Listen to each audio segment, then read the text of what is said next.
Hello दोस्तों, मैं Sarla Yadav SY Hindi platform channel पर एक बार फिर से आप सभी का हार्दिक अभिनंदन करती हूं। और आज की इस वीडियो में हम एमसीक्यूज़ पढ़ेंगे। जैसा कि आप सभी को पता है कि हमने अपने एसवाई हिंदी प्लेटफॉर्म चैनल पर हिंदी साहित्य के इतिहास की शुरुआत कर रखी है। और हिंदी साहित्य के इतिहास को अगर 4 कालखंडों में हम बांटते हैं तो आदि काल, भक्ति काल और रीति काल और आधुनिक काल, ये हमारे 4 काल आ जाते हैं। तो आदिकाल, भक्ति काल, रीति काल और आधुनिक काल तक मैंने अपने एसवाई हिंदी प्लेटफॉर्म चैनल पर हिंदी साहित्य के इतिहास को संपूर्ण करवा दिया है। अगर हम बात करें आधुनिक काल की, तो आधुनिक काल को 2 भागों में बांटा गया है। बांट सकते हैं हम गद्य के दृष्टिकोण से और एक पद्य के दृष्टिकोण से। तो पद्य के दृष्टिकोण से इसको अनेक कई भागों में विभाजित किया गया है, जैसे भारतेंदु युग, द्विवेदी युग, छायावादी युग, प्रगतिवाद और प्रयोगवाद और नई कविता और फिर साठोत्तरी कविता। इस प्रकार से हम पद्य को विभाजित करते हैं। तो ये मैंने सारे अपने एसवाई हिंदी प्लेटफॉर्म चैनल पर करवा रखे हैं। जिसने भी नहीं देखे हैं वो देख सकता है। और हमारे इस चैनल पर हिंदी साहित्य ही करवाया जाता है और हिंदी व्याकरण करवाया जाता है। हिंदी साहित्य चाहे वो ऑब्जेक्टिव के लिहाज से हो, चाहे वो सब्जेक्टिव एग्जाम के दृष्टिकोण से हो, दोनों ही दृष्टिकोण से आपको टॉपिक हमारे यहाँ पर मिलेंगे। जो पढ़ना चाहे, जो इच्छुक है, वो हमारे एसवाई हिंदी प्लेटफॉर्म चैनल से जुड़ सकता है। और अगर आप चैनल पर नए हैं तो चैनल को सब्सक्राइब कर लें और बेल आइकन पर भी प्रेस कर लें। ये सब बातें बताने की नहीं होती हैं, क्योंकि ये सब आपको ऑलरेडी पता है। और जो बच्चा इच्छुक होगा वो सब्सक्राइब जरूर कर लेता है। तो दोस्तों, वीडियो को अंत तक देखें। आज हम लगभग 300 या 400 के आसपास एमसीक्यूज करेंगे इस वीडियो में। मैं शुरू करती हूँ बनाना। अगर ज़्यादा लंबी हो जाती है तो हम 2 पार्ट में कर देंगे। लेकिन आधुनिक काल, कौन कौन से आधुनिक काल में भारतेंदु, द्विवेदी, छायावाद, प्रगतिवाद, प्रयोगवाद और साठोत्तरी कविता, इन सभी के एमसीक्यूज हम एक ही वीडियो में करने वाले हैं। तो जो बच्चे यूजीसी नेट की तैयारी कर रहे हैं, टीजीटी पीजीटी एस्टेट की तैयारी कर रहे हैं या अन्य प्रतियोगी परीक्षाओं की तैयारी कर रहे हैं जहां पर हिंदी साहित्य पूछा जाता है, तो वो बेझिझक होकर हमारे चैनल से जुड़ सकते हैं। अगर आपको हमारी क्वालिफिकेशन के बारे में जानना है या हमारे एक्सपीरियंस के बारे में जानना है या अपने स्टेटस के बारे में जानना है, तो आप डिस्क्रिप्शन बॉक्स में आप मेरे बारे में पढ़ सकते हैं। जैसे कि हमारा चैनल होता है, तो चैनल में फ़ोटो और चैनल का नाम उसके नीचे ही आप डिस्क्रिप्शन में देख सकते हैं। तो शुरुआत करते हैं आज के इन प्रश्नों की। हम आधुनिक काल के प्रश्न सबसे पहले करेंगे और आधुनिक काल के बाद हम प्रश्न करेंगे भारतेंदु युग के। तो आपको पता है कि आधुनिक काल की जो शुरुआत हुई वो तुरंत रीतिवाद के बाद हुई। रीति काल के तुरंत बाद आधुनिक काल आया है। तो ये तो है नहीं कि रीति काल के कवि एकदम से कट हो जाएंगे और आधुनिक काल में उनका कोई योगदान ही नहीं होगा। तो एक दो प्रश्न जो हैं आपको आधुनिक काल के शुरुआत में रीति काल से संबंधित कवियों के मिलेंगे। तो ऐसा ना हो कि आप कहीं एक दो प्रश्न को देखते ही वीडियो को बंद कर दें। तो अंत तक वीडियो को जरूर देखें। और इतने इंपॉर्टेंट प्रश्न है इस वीडियो में कि आपके एग्जाम के दृष्टिकोण से कि सीधे आपके एग्जाम में रखे हुए आपको दिखाई देंगे। तो शुरू करते हैं। आधुनिक, और पेशेंस के साथ आप इस वीडियो को देखें। आधुनिक काल के लिए इनमें से कौन सा नाम नहीं दिया गया है? वर्तमान काल, गद्य काल, आधुनिक काल और सामयिक काल। तो आपको पता है वर्तमान काल, गद्य काल, आधुनिक काल, ये नाम तो दिए गए हैं, लेकिन सामयिक काल नहीं दिया गया है। एक बात और बताती हूँ कि जो हमारे ये फर्स्ट पेज में जो क्वेश्चन हैं, इन पर मैंने पेन से टिक मार रखे थे, तो मैं इनको नहीं मिटा सकी। तो इसके लिए मैं माफ़ी चाहूँगी। आगे जो हैं आपको बिना टिक किए हुए आंसर मिलेंगे, ताकि आप अपने आप को जज कर सकते हैं। इनमें से आधुनिक काल की समय सीमा क्या है? अगर आपने हमारी सारी वीडियो देखी होंगी और उसके बाद अगर आप एमसीक्यूज करते हैं तो आपका मनोबल काफ़ी बढ़ने वाला है। आधुनिक काल की समय सीमा आपको पता है। आधुनिक काल की जो समय सीमा है वो 1843 है। और 1843 से 1923 ईस्वी तक मानी गई है। अगर हम इसको विक्रम संवत के हिसाब से देखते हैं तो आधुनिक काल की समय सीमा 1900 विक्रम से लेकर 1980 विक्रम संवत तक मानी गई है। तो ये आधुनिक काल की समय सीमा थी। आपको दोनों ही तरीके से पता होना चाहिए। 252 वैष्णव की वार्ता के रचनाकार कौन है? बहुत ही इंपॉर्टेंट है। तो 252 वैष्णव की वार्ता और 84 वैष्णव की वार्ता। ये 2 रचनाएँ हैं, 252 वैष्णव की वार्ता और 284 वैष्णव की वार्ता। ये 84 है और ये 252 है। तो इनमें आपको कन्फ्यूज़ नहीं होना है, दोनों ही रचनाएँ किसकी है? गोकुलनाथ की हैं। गोकुलनाथ की हैं। और नेक्स्ट प्रश्न की तरफ बढ़ते हैं। श्रृंगार रस मंडन खूब एग्जाम में मोस्ट इम्पोर्टेंट प्रश्न है, एग्जाम में पूछा जाता है। तो ये विठल नाथ द्वारा रचित है। ठीक है, विठल नाथ से पहले जो इसमें आता है आपका इसमें कौन से काल के कवि हैं ये?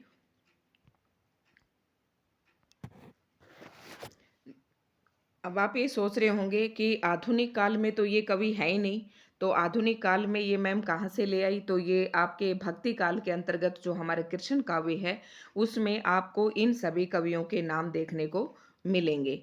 तो आपको ध्यान रखना है, श्रृंगार रस मंडन ग्रंथ के रचयिता कौन है? तो ये विठल नाथ हैं। इनमें से कौन सी पुस्तक ब्रजभाषा गद्य में लिखी गई है? गद्य, आपको पता है 2 ही विधाएं हमारे पास, गद्य और पद्य। तो कविताएं जिसमें रची जाती हैं वो पद्य कहलाता है, और जैसे कहानी, उपन्यास, नाटक, इस प्रकार की जो विधाएं लिखी जाती हैं वो गद्य में आ जाती हैं। तो इनमें से कौन सी पुस्तक ब्रजभाषा गद्य में लिखी गई है? इम्पोर्टेंट है, तो अष्टयाम है। अष्टयाम के जो रचनाकार हैं वो नाभा दास हैं। भारत भारती, ये मैं बताऊंगी आपको, मैथिली शरण गुप्त की है। और अष्टयाम का रचना काल क्या है? अष्टयाम का जो रचना काल है वो 1603 में है। इम्पोर्टेंट रचना है, एग्जाम में पूछी जाती है।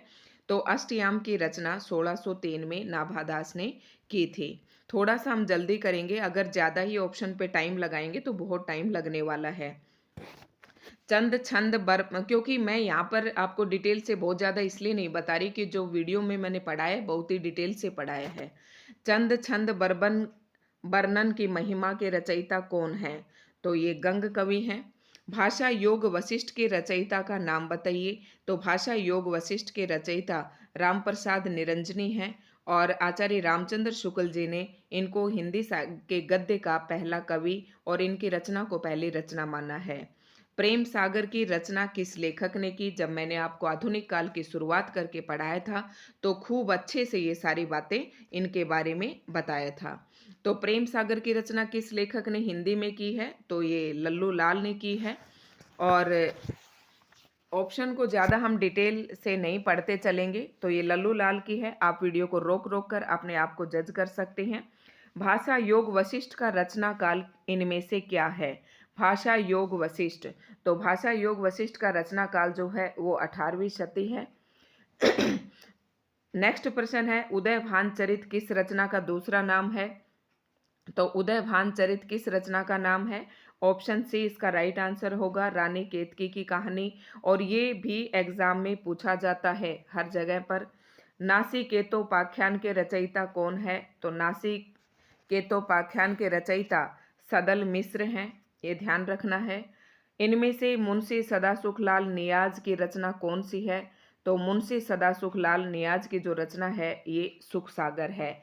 ये जो अभी आपको कवि बता रहे हैं, लेखक बता रहे हैं, सदल मिश्र, सुख सागर, इनका हिंदी के गद्य में काफी योगदान रहा है। नेक्स्ट प्रश्न है,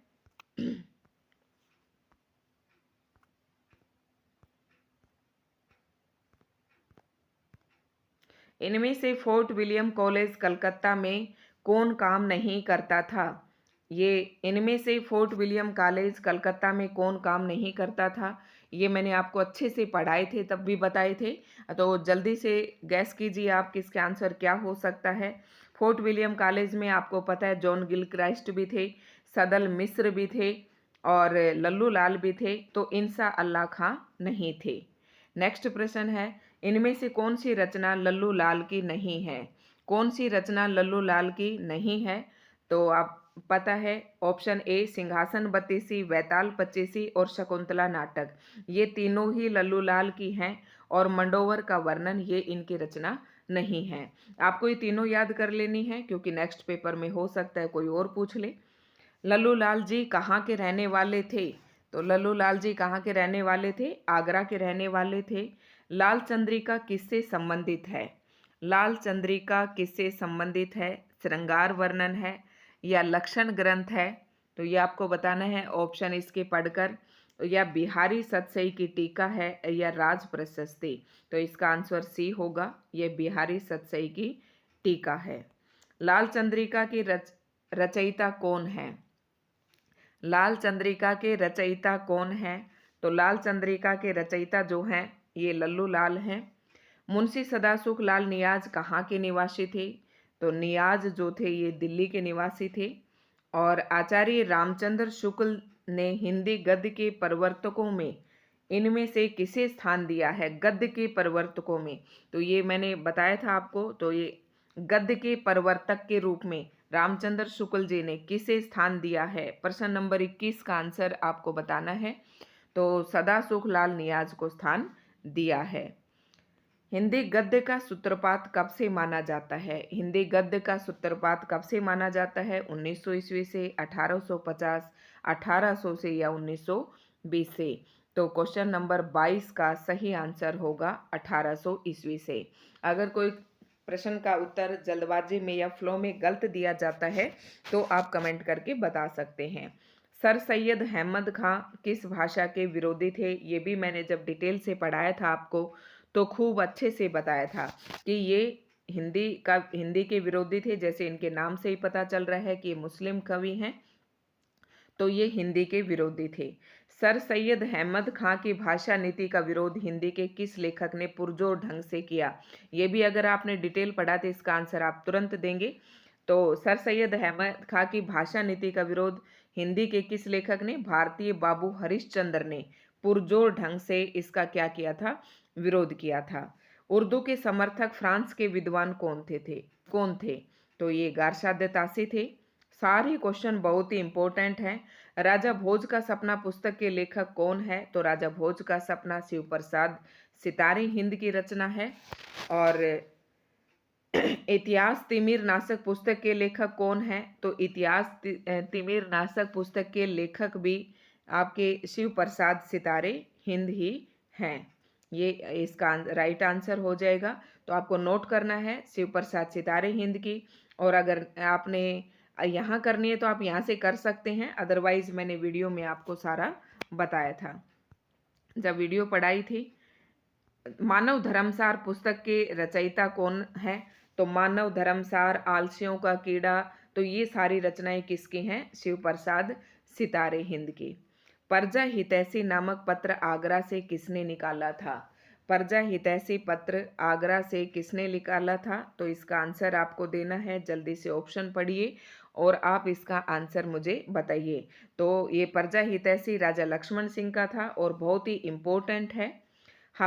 ये लाइन भी, नेक्स्ट जो प्रश्न है प्रश्न नंबर 30, ये लाइन भी पेपर में आपको रखी हुई मिलने वाली है, बहुत इंपॉर्टेंट है। हिंदी में उर्दू, हमारे मत में हिंदी और उर्दू दो बोली न्यारी न्यारी हैं। मतलब ये किसी की कही हुई कोई कथन है, तो ये किस लेखक का है? तो ये आपको बताना है किसका है। तो ये राजा लक्ष्मण सिंह का है, ये ध्यान रखना है। नेक्स्ट प्रश्न है, पंजाब में उर्दू का विरोध करने वाले और हिंदी के समर्थक विद्वान कौन थे? तो ये थे नवीन चंद्र राय जी। फ्रेडरिक पिनकाट भारत में किस भाषा के समर्थक थे? ये आपको बताना है। फ्रेडरिक पिनकाट किस भाषा के समर्थक थे भारत में? तो आपको बताना है ये हिंदी के समर्थक थे। भारत में अंग्रेजी शिक्षा का प्रचार प्रसार सर्वप्रथम किस प्रांत में हुआ? तो बताइए जल्दी से, किस प्रांत में हुआ? तो इसका राइट आंसर होगा बंगाल प्रांत में हुआ। भारत में अंग्रेजी शिक्षा का प्रचार प्रसार कहाँ पर हुआ? बंगाल में हुआ। प्रार्थना समाज की स्थापना इनमें से किसने की है? प्रार्थना समाज की स्थापना इनमें से केशव चंद्र सेन ने की है। और ब्रह्म समाज के संस्थापक कौन हैं? तो ब्रह्म समाज के संस्थापक आपको जल्दी बताना है। ब्रह्म समाज के संस्थापक राजा राम मोहन राय हैं। और स्वामी दयानंद सरस्वती जी ने आर्य समाज की स्थापना की थी।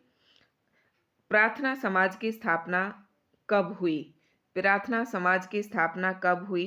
तो ये 1867 में हुई, ये भी याद रखना है।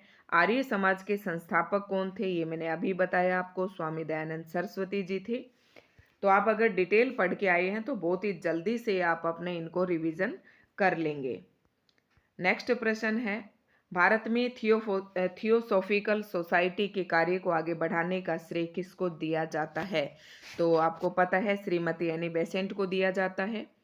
बनारस सेंट्रल हिंदू कॉलेज की स्थापना का श्रेय किसको है? बनारस सेंट्रल हिंदू कॉलेज, प्रश्न नंबर 40, इसका आपको आंसर बताना है। तो इसकी स्थापना का श्रेय श्रीमती एनी बेसेंट को जाता है। नेक्स्ट प्रश्न है, आधुनिक काल का जनक किस लेखक को कहा जाता है? आधुनिक काल का जनक, ये तो आपको आंख बंद करके लगा देना है। एक बार ये एचएससी के पीजीटी पोस्ट का जो स्क्रीनिंग एग्जाम था उसमें भी पूछा गया था। सत्यार्थ प्रकाश के रचयिता कौन है? तो सत्यार्थ प्रकाश स्वामी दयानंद सरस्वती ने लिखा था। और नेक्स्ट है, आर्य समाज की स्थापना कहाँ पर हुई थी? तो आर्य समाज की स्थापना आपको बतानी है कि ये बम्बई में हुई थी। और आर्य समाज की स्थापना किसने की थी? स्वामी दयानंद सरस्वती जी ने। हिंदी प्रचार में इनमें से किस संस्था का योगदान सर्वाधिक रहा? तो किस संस्था का? आर्य समाज संस्था का योगदान जो है वो सर्वाधिक रहा। भारतेंदु युग की समय सीमा इनमें से क्या है? तो भारतेंदु युग की समय सीमा आपको बतानी है 1857 से 1900 ईस्वी, ये भारतेंदु युग की समय सीमा है। अब आता है, महावीर प्रसाद द्विवेदी ने सरस्वती पत्रिका का संपादन भार कब से संभाला? तो ये 1903 में संभाला था। ये बात, इस प्रश्न में आपको दो डाउट बनते हैं कि सरस्वती पत्रिका का संपादन कब हुआ था। तो सरस्वती पत्रिका का संपादन हुआ था 1900 ईस्वी में, प्रकाशन शुरू हुआ था और 1903 में महावीर प्रसाद द्विवेदी जी ने इसका कार्यभार संभाला था।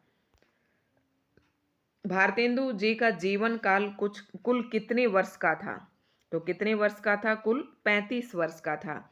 1850 में इनका जन्म हुआ और 1885 ईस्वी में इनकी मृत्यु हो गई थी। इनमें से पंडिताऊपन किस लेखक की भाषा में शुक्ल जी ने माना है? प्रश्न नंबर 48 का आपको आंसर देना है। तो पंडिताऊपन तो सदा सुखलाल की भाषा में माना है। और हिंदी साहित्य को नवीन विषयों की ओर प्रवृत्त करने का श्रेय किस लेखक को दिया जाता है? तो ये भारतेंदु को दिया जाता है। भारतेंदु हरिश्चंद्र जी को दिया जाता है, क्योंकि आप देखते हैं कि आधुनिक काल में भारतेंदु युग से पहले रीति काल के अंतर्गत नायिकाभिग, श्रृंगारिकता और अपने आश्रयदाताओं की प्रशंसा, इसी प्रकार की रचनाएं हो रही थी। लेकिन आधुनिक काल यानी कि भारतेंदु युग में नवीन विषयों की ओर कवियों का ध्यान आकृष्ट हुआ। नेक्स्ट प्रश्न है,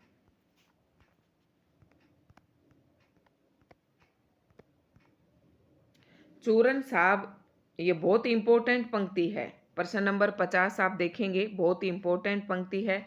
चूरन साहब जो खाता सारा देश हजम कर जाता, ये पंक्ति किस कवि की है? तो ये भारतेंदु जी की है। इनमें से भारतेंदु मंडल का लेखक कौन है? ये मैंने बताया था कि आपसे प्रश्न इसी प्रकार का पूछेंगे। तो इनमें से है बद्री नारायण चौधरी प्रेमघन। और आपको ये भी पूछ सकते हैं कि कौन सा नहीं है, तो आपको 3 याद होने चाहिए। तो भारतेंदु मंडल के जो सभी कवि हैं आपको याद कर लेने हैं। भारतेंदु, प्रताप नारायण मिश्र, बद्रीनाथ चौधरी प्रेमघन और राधा कृष्ण दास, गोस्वामी, गोविंद गिल्ला भाई, ये सभी इनके थे, भारतेंदु मंडल के कवि थे। इनमें से कौन भारतेंदु मंडल का लेखक नहीं है? देखो 3 तो नाम आपको यही मिल जाएंगे, बालकृष्ण भट्ट, प्रताप नारायण मिश्र, ठाकुर जगमोहन, ये तीनों ही थे और गुलाब राव नहीं थे। तो इसका आंसर होगा डी। भारतेंदु जी ने किस नाटक में अभिनय किया था? तो ये इंपॉर्टेंट प्रश्न है और टीजीटी वगैरह के तो इसी लेवल के प्रश्न पूछे जाते हैं। तो जानकी मंडल नाटक में भारतेंदु जी ने अभिनय किया था। इनमें से किस लेखक ने नाटकों में अभिनय करने के लिए अपने पिताजी से मूछ मुंडवा लेने की आज्ञा मांगी थी? तो प्रश्न नंबर 54 का आपको आंसर देना है। तो प्रताप नारायण मिश्र ने अपने पिताजी से आज्ञा मांगी थी। नूतन ब्रह्मचारी उपन्यास के लेखक कौन हैं? तो ये बालकृष्ण भट्ट हैं, ये आपको ध्यान रखना है। आचार्य रामचंद्र शुक्ल जी ने हिंदी का पहला उपन्यास इनमें से किसको माना है? तो आचार्य रामचंद्र शुक्ल जी ने हिंदी का पहला उपन्यास जो है ये परीक्षा गुरु को माना है। ये उपन्यास यहाँ पर आ गया है, प्रश्न पूछ लिया गया है, लेकिन जब हम उपन्यास पढ़ेंगे तो उनके प्रश्न हम अलग से करेंगे। अभी हमने उपन्यास कहानी नाटक करवाए नहीं है। हिंदी प्रदीप के संपादक का नाम बताइए। तो हिंदी प्रदीप इनमें से किसकी रचना थी, जल्दी बताइए आप। तो ये प्रेमचंद जी की तो थी नहीं। अब इसका आंसर अपना गैस करना है और आपको बताना है। हिंदी प्रदीप प्रताप नारायण मिश्र की भी नहीं थी, भारतेंदु की भी नहीं थी, तो ये किसकी है, बालकृष्ण भट्ट की है। निम्न सूचियों को सुमेलित करते हुए सही विकल्प का चयन कीजिए। तो हिंदी प्रदीप आपने अभी पढ़ी, बालकृष्ण भट्ट की है। कवि वचन सुधा, बाला बोधनी, और ये किसकी रचनाएं हैं, तो ये पत्रिकाएं हैं, भारतेंदु की हैं। ब्राह्मण जो पत्रिका है ये प्रताप नारायण मिश्र की है, और जो भारत मित्र है वो रुद्रदत्त की है। तो आपको कोड मिलाने की जरूरत नहीं है, आपको यहीं पर याद हो जाने चाहिए। नेक्स्ट प्रश्न है प्रश्न नंबर 59। तो ऐसे देखें तो इसका ए आंसर है। और नेक्स्ट प्रश्न है प्रश्न नंबर 59, 59। इनमें से कौन सा कथन असत्य है। देखो मैंने बताया था कि इस तरीके के प्रश्न पूछे जाते हैं। आजकल एग्जामिनर समझदार हो रहा है, तो आप जब डिटेल पढ़ेंगे तभी आप इन प्रश्नों के जवाब दे सकते हैं। तो आपको 59 का आंसर देना है कि कौन सा कथन असत्य है। हिंदी प्रदीप इलाहाबाद से प्रकाशित होता था, बिल्कुल सही है। ब्राह्मण कानपुर से प्रकाशित होता था, ये भी बिल्कुल सही है। भारत मित्र दिल्ली से निकलता था, तो भारत मित्र दिल्ली से नहीं निकलता था, ये बात असत्य है। सदाचार मार्तंड जयपुर से निकलता था, तो इसके आंसर हो जाएगा आपका सी, 59 का सी। नेक्स्ट प्रश्न है भारतेंदु जी के संपादकत्व में इनमें से कौन सी पत्रिका निकलती थी। तो बताना है आपको भारतेंदु जी के संपादन में कौन सी पत्रिका निकलती थी। प्रश्न नंबर 60 का आंसर बताना है। तो भारतेंदु ये हरिश्चंद्र चंद्रिका पत्र का निकलती थी। इनमें से कौन सा नाटक भारतेंदु जी का नहीं है। नील नगरी, अंधेर, नील देवी, अंधेर नगरी, प्रेम जोगनी और विशाख। तो आपको पता है कि विशाख इनका नाटक नहीं है। तो नाटक और इन ये तो लेखक आया है भारतेंदु युग में, इसलिए इनका दे दिया है एक आधा। बाकी हम नाटक नाटकों में पढ़ेंगे और उपन्यास उपन्यास में पढ़ेंगे। इन सूचियों को सुमेलित करते हुए सही विकल्प का चयन कीजिए। दोस्तों अगर आपको वीडियो पसंद आ रही हो तो प्लीज़ लाइक ज़रूर करें। इनको आपको सुमेलित करना है। सूचियों को सुमेलित करते सही विकल्प का चयन कीजिए। इसका आंसर बताना है आपको। तो इसका आंसर आपको बताना है भारतेंदु बाबू हरिश्चंद्र का इनमें से कौन सा है। तो ये वैदिक हिंसा न बहुती। अजात शत्रु किसका है, ये आपको बताना है। और मोहन राकेश लहरों के राजहंस, ये मोहन राकेश का है। जयशंकर प्रसाद का अजात शत्रु है। और जो बच गया लक्ष्मी नारायण मिश्र, ये कल्पतरु इनका है। तो ये याद रखना है आपको। अब बाकी आप कोड देख लेना इनमें से। भीतर भीतर सब रस चूसे, हंसी हंसी के तन मन धन मुसे, ये पंक्ति किसकी है। तो ये पंक्ति भारतेंदु हरिश्चंद्र जी की है। भारतेंदु युग के कवियों में से हर गंगा कविता किसने लिखी। तो जल्दी बताना है, प्रताप नारायण मिश्र ने लिखी थी। जब मैंने आपको पढ़ाए थे तब भी बताया था। इसमें एक भी प्रश्न ऐसा नहीं आया हुआ है जो हमने अपनी वीडियो में नहीं बताया हो। तो आप टॉपिक पढ़ लें। भारतेंदु युग, द्विवेदी युग, इनके सभी की वीडियो डाल रखी हैं। विशस्य विस्मोधम नाटक के रचयिता कौन है। अभी जो हरियाणा में असिस्टेंट प्रोफेसर की वैकेंसी आने के लिए कह रहे हैं कि मार्च तक निकल जाएगा एडवर्टाइजमेंट, तो उसमें भी यही पैटर्न रहने वाला है मेरे ख्याल से। तो कि जब पीजीटी में यही पैटर्न है तो असिस्टेंट प्रोफेसर में तो सीधी सी बात है कि वही रहने वाला है कि आपको ऑब्जेक्टिव, फिर सब्जेक्टिव, फिर आपका इंटरव्यू। तो ऑब्जेक्टिव के लिए बहुत ही महत्वपूर्ण है, आप ये सारी वीडियो देख सकते हैं। विशस्य विस्मोदस्य नाटक के रचयिता कौन है। तो 65 का ए हो जाएगा, ये भारतेंदु जी हैं। निज भाषा उन्नति अहे सब उन्नति को मूल, तो ये पंक्ति भी भारतेंदु जी की है। हमारो उत्तम भारत देश नामक कविता किसकी रचना है। प्रश्न नंबर 67, तो ये राधा चरण गोस्वामी जी की है और ये भी भारतेंदु मंडल के कवि हैं।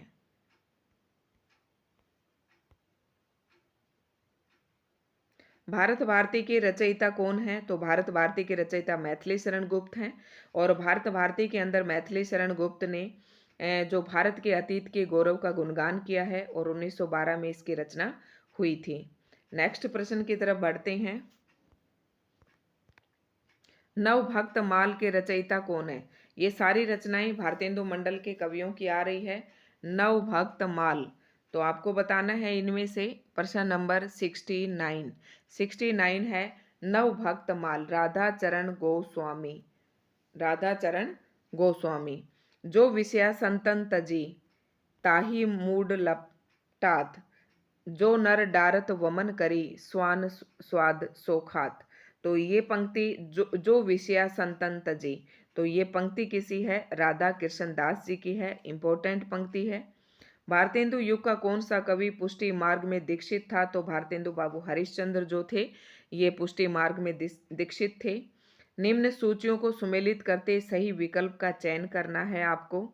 तो ये आपको बताना है किसका है। प्रश्न नंबर 72 मैं इसको छोटा कर देती हूँ, आपको ये भी दिख जाएंगे। 72 का जो है आपको बताना है। तो राधाचरण गोस्वामी इनका कौन सा था? अभी मैंने बताया नवभक्त माल। और भारतेंदु बाबू हरिश्चंद्र का है ये वैशाख महात्म्य, ये इनकी आध्यात्मिक रचनाएं हैं। और बद्री नारायण चौधरी प्रेम घन की है ये सूर्य स्त्रोत। और अंबिका दत्त व्यास का है कंस वध। ये आपको ध्यान रखना है। तो ऑप्शन बी इसका राइट आंसर हो जाएगा। नेक्स्ट प्रश्न है, इनमें से कौन सी प्रवृत्ति भारतेंदु युग की नहीं है? भक्ति भावना, प्रकृति चित्रण, श्रृंगारिकता, ये तो तीनों ही प्रवृत्तियां भारतेंदु युग की है। लेकिन इति वर्तात्मकता जो है ये भारतेंदु युग की नहीं है, ये द्विवेदी युग की है। तरनी तनुजा तट तमाल तरवर बहुछाई, वैसे ये अलंकार के दृष्टिकोण से देखें तो इसमें अनुप्रास अलंकार है। और ये पंक्ति किसकी है? तो ये पंक्ति है भारतेंदु जी की। इनमें से कौन सी प्रवृत्ति भारतेंदु काल की है?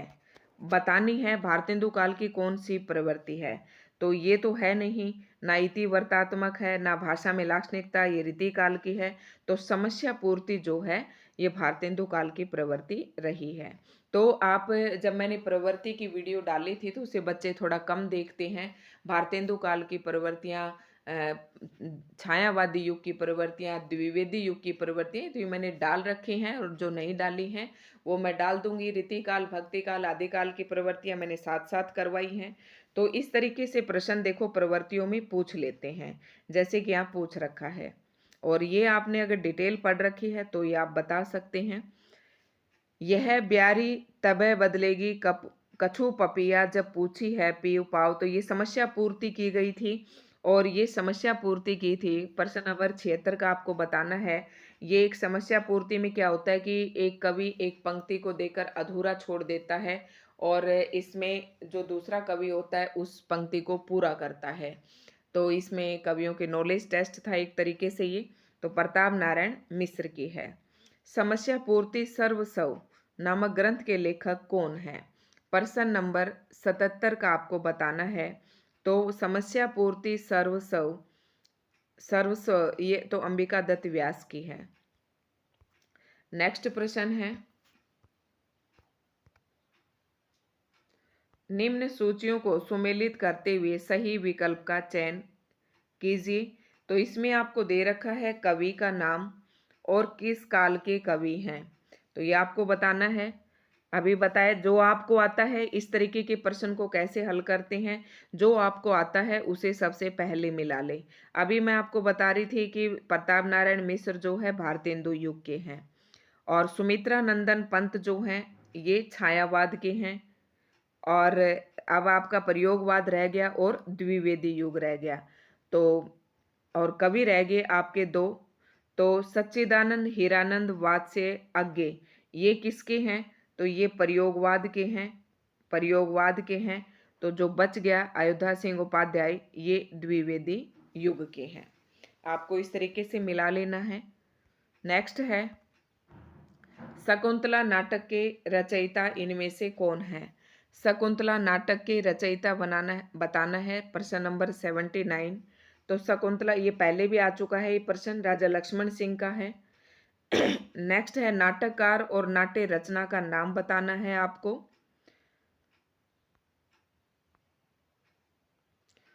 नेक्स्ट प्रश्न है, ये आपको नाटककार है और नाट्य रचना का नाम दिया गया है, इसको मिलाना है आपको। भारतेंदु का इनमें से कौन सा नाटक है? तो मैंने बताया था, जो आपको आता है वो सबसे पहले मिलाइए आप। तो भारतेंदु का नाटक आपको पता है, अंधेर नगरी, विशस्य, विषमोसदस्य, ये सारी रचनाएं भारतेंदु की हैं। तो जयशंकर प्रसाद के स्कंदगुप्त, चंद्रगुप्त, ये सारे जयशंकर प्रसाद के नाटक हैं। मोहन राकेश का आषाढ़ का एक दिन, लहरों के राजहंस, ये सारे मोहन राकेश के हैं। और मादा कैक्टस, कर्फ्यू, ये सारे लक्ष्मी नारायण लाल के हैं। तो ये था आपका सही मिलान। नेक्स्ट प्रश्न की तरफ बढ़ते हैं। नीति विनोद के रचयिता इनमें से कौन है? तो गोविंद गिल्ला भाई हैं। वे प्राचीन और नवीन का योग इस ढंग से करते थे कि कहीं से जोड़ नहीं जान पड़ता था। भारतेंदु युग के कवियों के विषय में ये टिप्पणी किसकी है?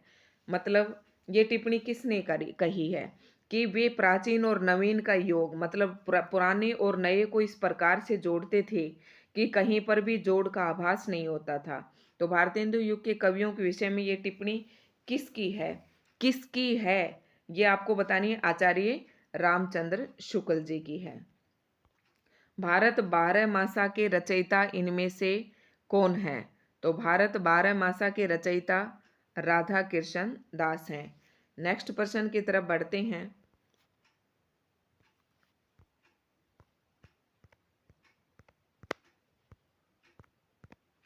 जगन्नाथ दास रत्नाकर के काव्य गुरु इनमें से कौन थे? जगन्नाथ दास रत्नाकर के काव्य गुरु बताना है आपको। तो नवनीत चतुर्वेदी। और मध्य प्रदेश की विजय राघवगढ़ रियासत के राजकुमार इनमें से कौन थे? राघवगढ़ रियासत के राजकुमार का नाम बताना है इसमें। तो ठाकुर जगमोहन थे। इसका राइट आंसर सी हो जाएगा। हो होरी सुरवी सतसई, तो ये किसकी रचनाएं थी? ये अंबिका दत्त व्यास जी की थी। प्रश्न नंबर 86 का आंसर है ये। नेक्स्ट प्रश्न है, लोकोक्ति शतक के रचयिता कवि का नाम बताइए। तो लोकोक्ति शतक किसकी थी? गंगा लहरी। तो ये किसकी हैं ये रचनाएं? प्रश्न नंबर 87 का आंसर बताना है, प्रताप नारायण मिश्र की है। कानपुर के रसिक समाज से किस कवि का संबंध था? प्रश्न नंबर 88 का आंसर बताना है। तो रसिक समाज से संबंध ये प्रताप नारायण मिश्र का था। ये ध्यान रखना है, कहीं आप भारतेंदु कर दें तो 88 का आ जाएगा सी। नेक्स्ट है, ऋतु संहार एवं मेघदूत का ब्रजभाषा काव्य में किसने अनुवाद किया? तो मेघदूत का किसने किया? प्रश्न नंबर 89 का बताना है आपको। तो ऋतु संहार एवं मेघदूत का ब्रजभाषा काव्य में किसने अनुवाद किया? 89 का बताना है। तो ये ठाकुर जगमोहन सिंह ने किया। नागरी नीरद नामक साप्ताहिक पत्र के संपादक कौन थे? तो बद्री नारायण चौधरी प्रेमघन थे। और प्रश्न नंबर 91 है, हिंदी नवजागरण को हिंदू जाति का नवजागरण किस आलोचक ने माना है? तो ये रामविलास शर्मा ने माना है। प्रश्न नंबर 91 का बी हो जाएगा। भारतेंदु बाबू हरिश्चंद्र ने कुल कितनी काव्य कृतियों का सृजन किया? ये हमने डिटेल पढ़ी, तब भी पढ़ा था। तो उन्होंने 70 काव्य कृतियों का लगभग सृजन किया। 92 का सी है। नेक्स्ट प्रश्न है, कौन सा हिंदी कवि अब्र उपनाम से उर्दू में कविता लिखता था? तो ये बताना है। प्रश्न नंबर 93 का। तो बद्रीनाथ चौधरी प्रेमघन, उपनाम है प्रेमघन इनका। तो ये अब्र उपनाम से लिखते थे। बिहारी के दोहों का कुंडलियों में विस्तार इनमें से किस कवि ने किया? प्रश्न नंबर 94 का बताना है आपका। तो दोहों का कुंडलियों में विस्तार अंबिका दत्त व्यास ने किया था, रहीम के दोहों का। कुब्जा 25 किस कवि की रचना है? प्रश्न नंबर 95। तो बताना है आपको, कुब्जा 25 नवनीत चतुर्वेदी की है। रहीम के दोहों पर कुंडलियां किसने बनाई हैं? जल्दी बताना है इसका आंसर। तो रहीम के दोहों पर कुंडलियां किसने बनाई हैं? तो राधा कृष्ण। रहीम के दोहों पर कुंडलियां किसने बनाई है? प्रश्न नंबर 96। तो ये राधा कृष्ण दास ने। नेक्स्ट प्रश्न है, ये बिहारी के दोहों पर थे। याद रखना आपको, ये बिहारी के दोहों का कुंडलियों में विस्तार था, लेकिन ये बिहारी के दोहे थे। तो इस पर रचना विस्तार किसने किया था? बिहारी का। ये बिहारी के दोहों को कुंडलियों में विस्तार बिहारी विहार के नाम से अंबिका दत्त व्यास ने किया था। और रहीम के दोहों का जो किया था, कुंडलियों बनाई थी, वो राधा कृष्ण दास ने बनाई थी। ये याद रखना है, इतना अंतर है। प्रश्न नंबर 96, किस पत्रिका का नाम बदलकर हरिश्चंद्र चंद्रिका कर दिया? तो ये बताना। प्रश्न नंबर 97 का राइट आंसर हरिश्चंद्र मैगजीन। 1857 की राज्य क्रांति का नेतृत्व किस सिपाही ने किया था? ये बताना आपको। अब्दुल हसन या रानी लक्ष्मीबाई। प्रश्न नंबर 98 के बताना है आपको। 1857 के राज्य क्रांति का नेतृत्व मंगल पांडे ने किया था। इनमें से कौन सा लेखक आगरे का निवासी था? तो आगरे का कौन था भाई, जल्दी बताओ। राजा लक्ष्मण सिंह जी थे आगरा के। और कलकत्ता के फोर्ट विलियम कॉलेज में इनमें से कौन कार्यरत नहीं था? मैंने ये प्रश्न पहले भी आया था, तो आपको बताना है। प्रश्न नंबर 100 का सही जवाब, तो इसमें लल्लू लाल नहीं थे कलकत्ता के फोर्ट विलियम कॉलेज में।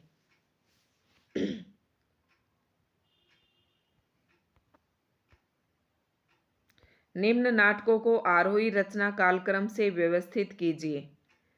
ये बताना है आपको। आषाढ़ का एक दिन, नाटकों को आरोही। तो नाटक तो अभी हमने किए ही नहीं है, तो आप अगर वैसे, मैं इसका आंसर आपको बता देती हूँ। इसका राइट आंसर बी होगा।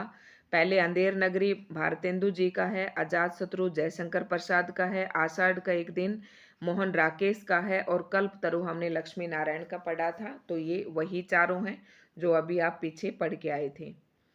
निम्न लेखकों को आरोही कालक्रम में व्यवस्थित कीजिए। तो इस तरीके के प्रश्न यूजीसी नेट में पूछे जाते हैं। प्रश्न नंबर 102 का राइट आंसर बताइए। तो कालक्रम से आरोही यानी कि सबसे पहले जिसका जन्म जो सबसे पहले हुआ उसे सबसे पहले लगाना है। तो इसमें आ जाएंगे आपके भारतेंदु बाबू हरिश्चंद्र सबसे पहले आएंगे। उसके बाद आपको पता है महावीर प्रसाद द्विवेदी आएंगे, और फिर आएंगे आचार्य रामचंद्र शुक्ल, और फिर उसके बाद रामविलास शर्मा। तो ये नीचे भी है, तो ऑप्शन डी इसका राइट आंसर हो जाएगा। इसे सीधा आप याद कर लें।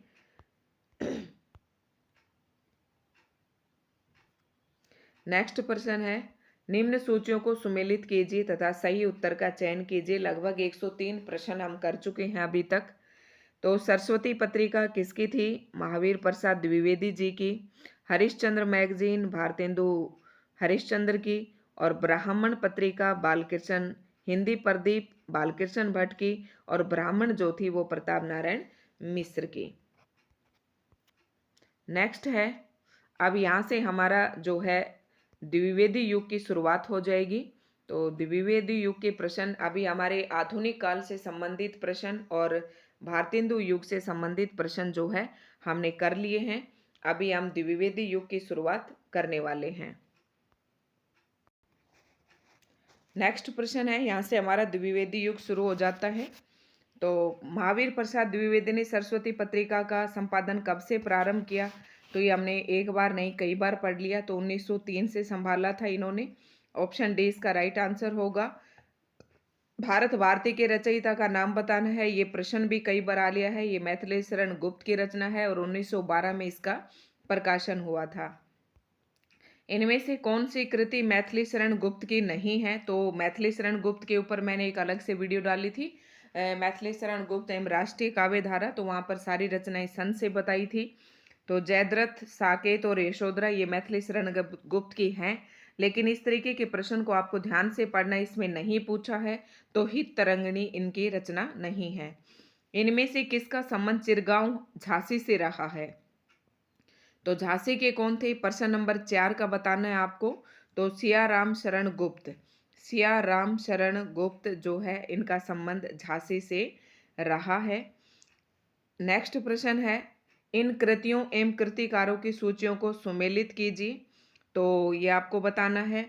रस कलश जो है, ये अयोध्या सिंह उपाध्याय का है। जो आपको आती है उसे आप सबसे पहले मिलाइए।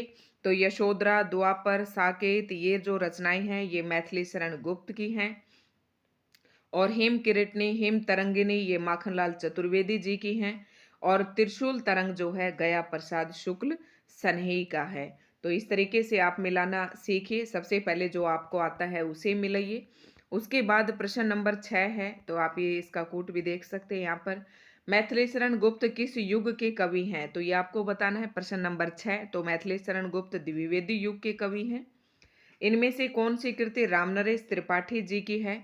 तो ये बताना है। पथिक, स्वपन, मिलन, मानसी, तो ये सारी रचनाएं जो हैं ये रामनरेश त्रिपाठी जी की हैं। तो स्वपन जो रचना है ये इसका राइट ऑप्शन हो जाएगा। जिसको न निज गौरव तथा निज देश का अभिमान है, वह नर नहीं पशु निरा है और मृतक समान है। तो ये पंक्तियां किसकी हैं? जिसको न निज गौरव, मैंने इसकी हिंट भी बताई थी कि आपको किस तरीके से याद रखना है। तो ये गया प्रसाद शुक्ल सन्ही की है। नेक्स्ट प्रश्न है प्रश्न नंबर 9। थोड़ा जल्दी जल्दी करेंगे क्योंकि लगभग हमारे पास अभी 250 प्रश्न और शेष हैं। और 103 प्रश्न के बाद मैंने द्विवेदी युग से प्रश्न नंबर 1 से शुरुआत कर दी है। इनमें से किस कृति को अंग्रेजी सरकार ने देशभक्तिपूर्ण रचनाओं के लिए प्रतिबंधित कर दिया था? तो बताइए इसमें से किसको जब्त कर लिया था? तो ये भारत भारती को जब्त कर लिया था अंग्रेजों ने। अबला जीवन हाय तुम्हारी यही कहानी, आंचल में है दूध और आंखों में पानी, तो ये पंक्ति किसमें कही गई है? प्रश्न नंबर 10 का आंसर बताना है आपको। तो ये यशोधरा की है। जब महात्मा गौतम बुद्ध घर छोड़कर चले जाते हैं और उनके विरह में वर्णन है यशोधरा में। साकेत की रचना का मूल उद्देश्य क्या था? तो मूल उद्देश्य था उर्मिला को महत्व देना, क्योंकि उर्मिला एक उपेक्षित पात्र रह गई थी राम कथा में। तो साकेत की रचना का मूल उद्देश्य यही था। त्याग बिना निष्प्राण प्रेम है, करो प्रेम पर प्राण निछावर, ये पंक्ति किस कवि की है? त्याग बिना निष्प्राण प्रेम है, कह रहा कि अगर आप त्याग नहीं करते हैं तो निष्प्राण प्रेम है, आपका प्रेम निष्प्राण है। ये पंक्तियां किस कवि की है? प्रश्न नंबर 12 राम नरेश त्रिपाठी जी की। हल्दी घाटी नामक काव्य के रचयिता इनमें से कौन है? तो हल्दी घाटी के श्याम नारायण पांडे हैं। पुष्प की अभिलाषा नामक कविता के रचयिता कौन है? सभी को पता है, माखनलाल चतुर्वेदी जी की है पुष्प की अभिलाषा, और काफी प्रसिद्ध कविता है उनकी। कश्मीर सुषमा किसकी है? तो ये श्रीधर पाठक की है। जौहर किसकी है? ये भी श्याम नारायण पांडे की है। और हिंडोला किसकी है? ये आ जाएंगी इनकी हिंडोला जो है जगन्नाथ दास रत्नाकर की है। और हृदय तरंग जो है सत्यनारायण कवि रत्न की है। नेक्स्ट प्रश्न की तरफ बढ़ते हैं। प्रश्न नंबर 16 सरस्वती पत्रिका का प्रकाशन कब प्रारंभ हुआ? तो प्रारंभ हुआ था 1900 ईस्वी में। 1903 में कार्यभार संभाला द्विवेदी जी ने। भारत भारती का प्रकाशन कब हुआ ये भी मैं 10 बार बता चुकी हूँ। अगर इसी तरीके से आप प्रश्नों को करते जाते हैं तो प्रश्न आपको रटे से जाएंगे। इनमें से किस कवि का जीवन काल 1886 से 1864 है? तो ये मैथिली शरण गुप्त जी का है, राष्ट्र कवि इनको कहते हैं। बढ़ते हैं प्रश्न नंबर 19 की तरफ। खड़ी बोली हिंदी को काव्य भाषा के रूप में प्रतिष्ठित करने का श्रेय किसे दिया जाता है? हिंदी बोली को काव्य भाषा के रूप में, तो पता है महावीर प्रसाद द्विवेदी जी, और इनकी सरस्वती पत्रिका का महत्वपूर्ण योगदान था इसमें। समस्या पूर्ति किस काल की कविता में प्रचलित थी? तो ये भारतेंदु युग की प्रवृत्ति थी, हमने पीछे भी इस प्रश्न को पढ़ा है। किस कवि को एक भारतीय आत्मा उपनाम से जाना जाता है? प्रश्न नंबर 21 का बताना है। तो एक भारतीय आत्मा उपनाम से माखनलाल चतुर्वेदी जी को जाना जाता है। स्वदेशी कुंडल नामक काव्य रचना की रचना करने वाले कवि का नाम बताइए। स्वदेशी कुंडल नामक काव्य संग्रह की रचना, स्वदेशी कुंडल जो है राय देवी प्रसाद पूर्ण की रचना है। इनमें से कौन सी रचना अयोध्या सिंह उपाध्याय हरियोध की नहीं है?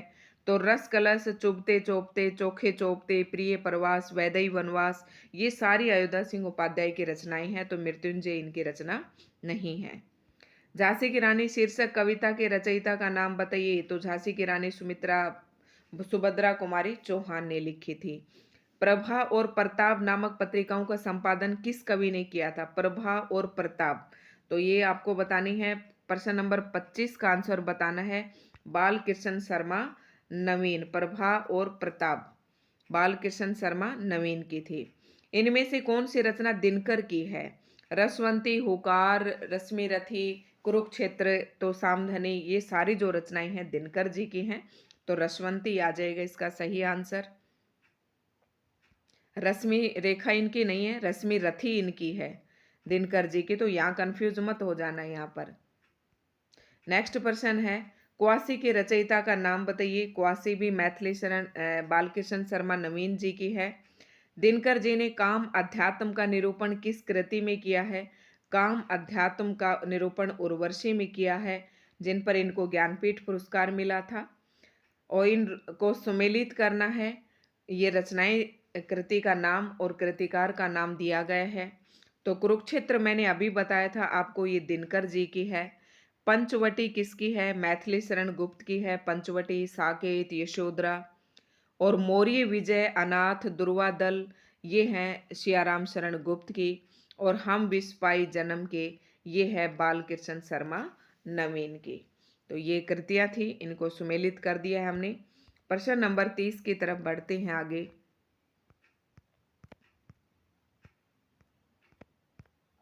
हल्दी घाटी नामक प्रबंध काव्य के रचयिता कौन है? तो ये मैंने पहले बताया था, हल्दी घाटी, जौहर, ये श्याम नारायण पांडे की रचनाएं हैं। इनमें से कौन सा कवि राष्ट्रीय चेतना का कवि नहीं है? तो मैथिली शरण गुप्त, माखनलाल चतुर्वेदी और बालकृष्ण शर्मा नवीन, ये राष्ट्रीय चेतना के कवि हैं। लेकिन जगन्नाथ दास रत्नाकर जो हैं राष्ट्रीय चेतना के कवि नहीं हैं। द्विवेदी युग के उस कवि का नाम बताइए जिसने अपना समस्त काव्य ब्रज भाषा में लिखा। तो जगन्नाथ दास रत्नाकर, उद्धव शतक इनकी रचनाएं हैं। आधुनिक काल में लिखा गया खड़ी बोली का प्रथम महाकाव्य, ये प्रश्न बहुत इंपॉर्टेंट है, 1914 में लिखा गया था। और प्रिय प्रवास है, ये बहुत इंपॉर्टेंट है, पूछा जाता है। कामायनी जयशंकर प्रसाद की है। साकेत मैथिली शरण गुप्त की है। उर्वशी भी मैथिली शरण गुप्त की है। नेक्स्ट है, महावीर प्रसाद द्विवेदी किस छद्म नाम से अपनी रचनाएं करते थे? तो ये नाम बताना है, जो सरस्वती में छापते थे। नाम बताना आपका भुजंग भूषण भट्टाचार्य, ये इसका आंसर हो जाएगा। प्रश्न नंबर 34। इनमें से द्विवेदी मंडल का कवि कौन सा नहीं है? तो बताना आपको, द्विवेदी मंडल के ये तीनों कवि हैं। बालकृष्ण शर्मा नवीन द्विवेदी मंडल के कवि नहीं हैं। नेक्स्ट है, खड़ी बोली के उस महाकाव्य का नाम बताइए जिसमें राधा कृष्ण का युगानुरूप परिवर्तन कर दिया गया है। तो प्रश्न नंबर 36 का सही आंसर हो जाएगा सी, प्रिय प्रवास। नेक्स्ट प्रश्न है, द्विवेदी युग का कौन सा कवि ब्रज कोकिल के नाम से जाना जाता था? प्रश्न नंबर 37 का आंसर बताना है आपको। तो ब्रज कोकिल के नाम से सत्यनारायण कविरत्न को जाना जाता है। कौन सी कृति 1931 में हुई? तो साकेत 1931 में हुई थी। भारत भारती 1912 में प्रकाशित हुई थी। यशोधरा 1932 में प्रकाशित हुई थी। इनमें से भ्रमर गीत परंपरा का ग्रंथ कौन सा नहीं है? भ्रमर गीत परंपरा का ग्रंथ, तो साकेत जो है नहीं है। उद्धव शतक जगन्नाथ दास रत्नाकर का है। भ्रमर दूत का इसमें गीत परंपरा का वर्णन है। ये चारों मैंने करवाए थे। भ्रमर गीत परंपरा में कौन कौन से कवि आते हैं वो सारा मैंने एक वीडियो डाल रखी है। कश्मीर सुषमा नामक ग्रंथ के रचयिता कौन हैं?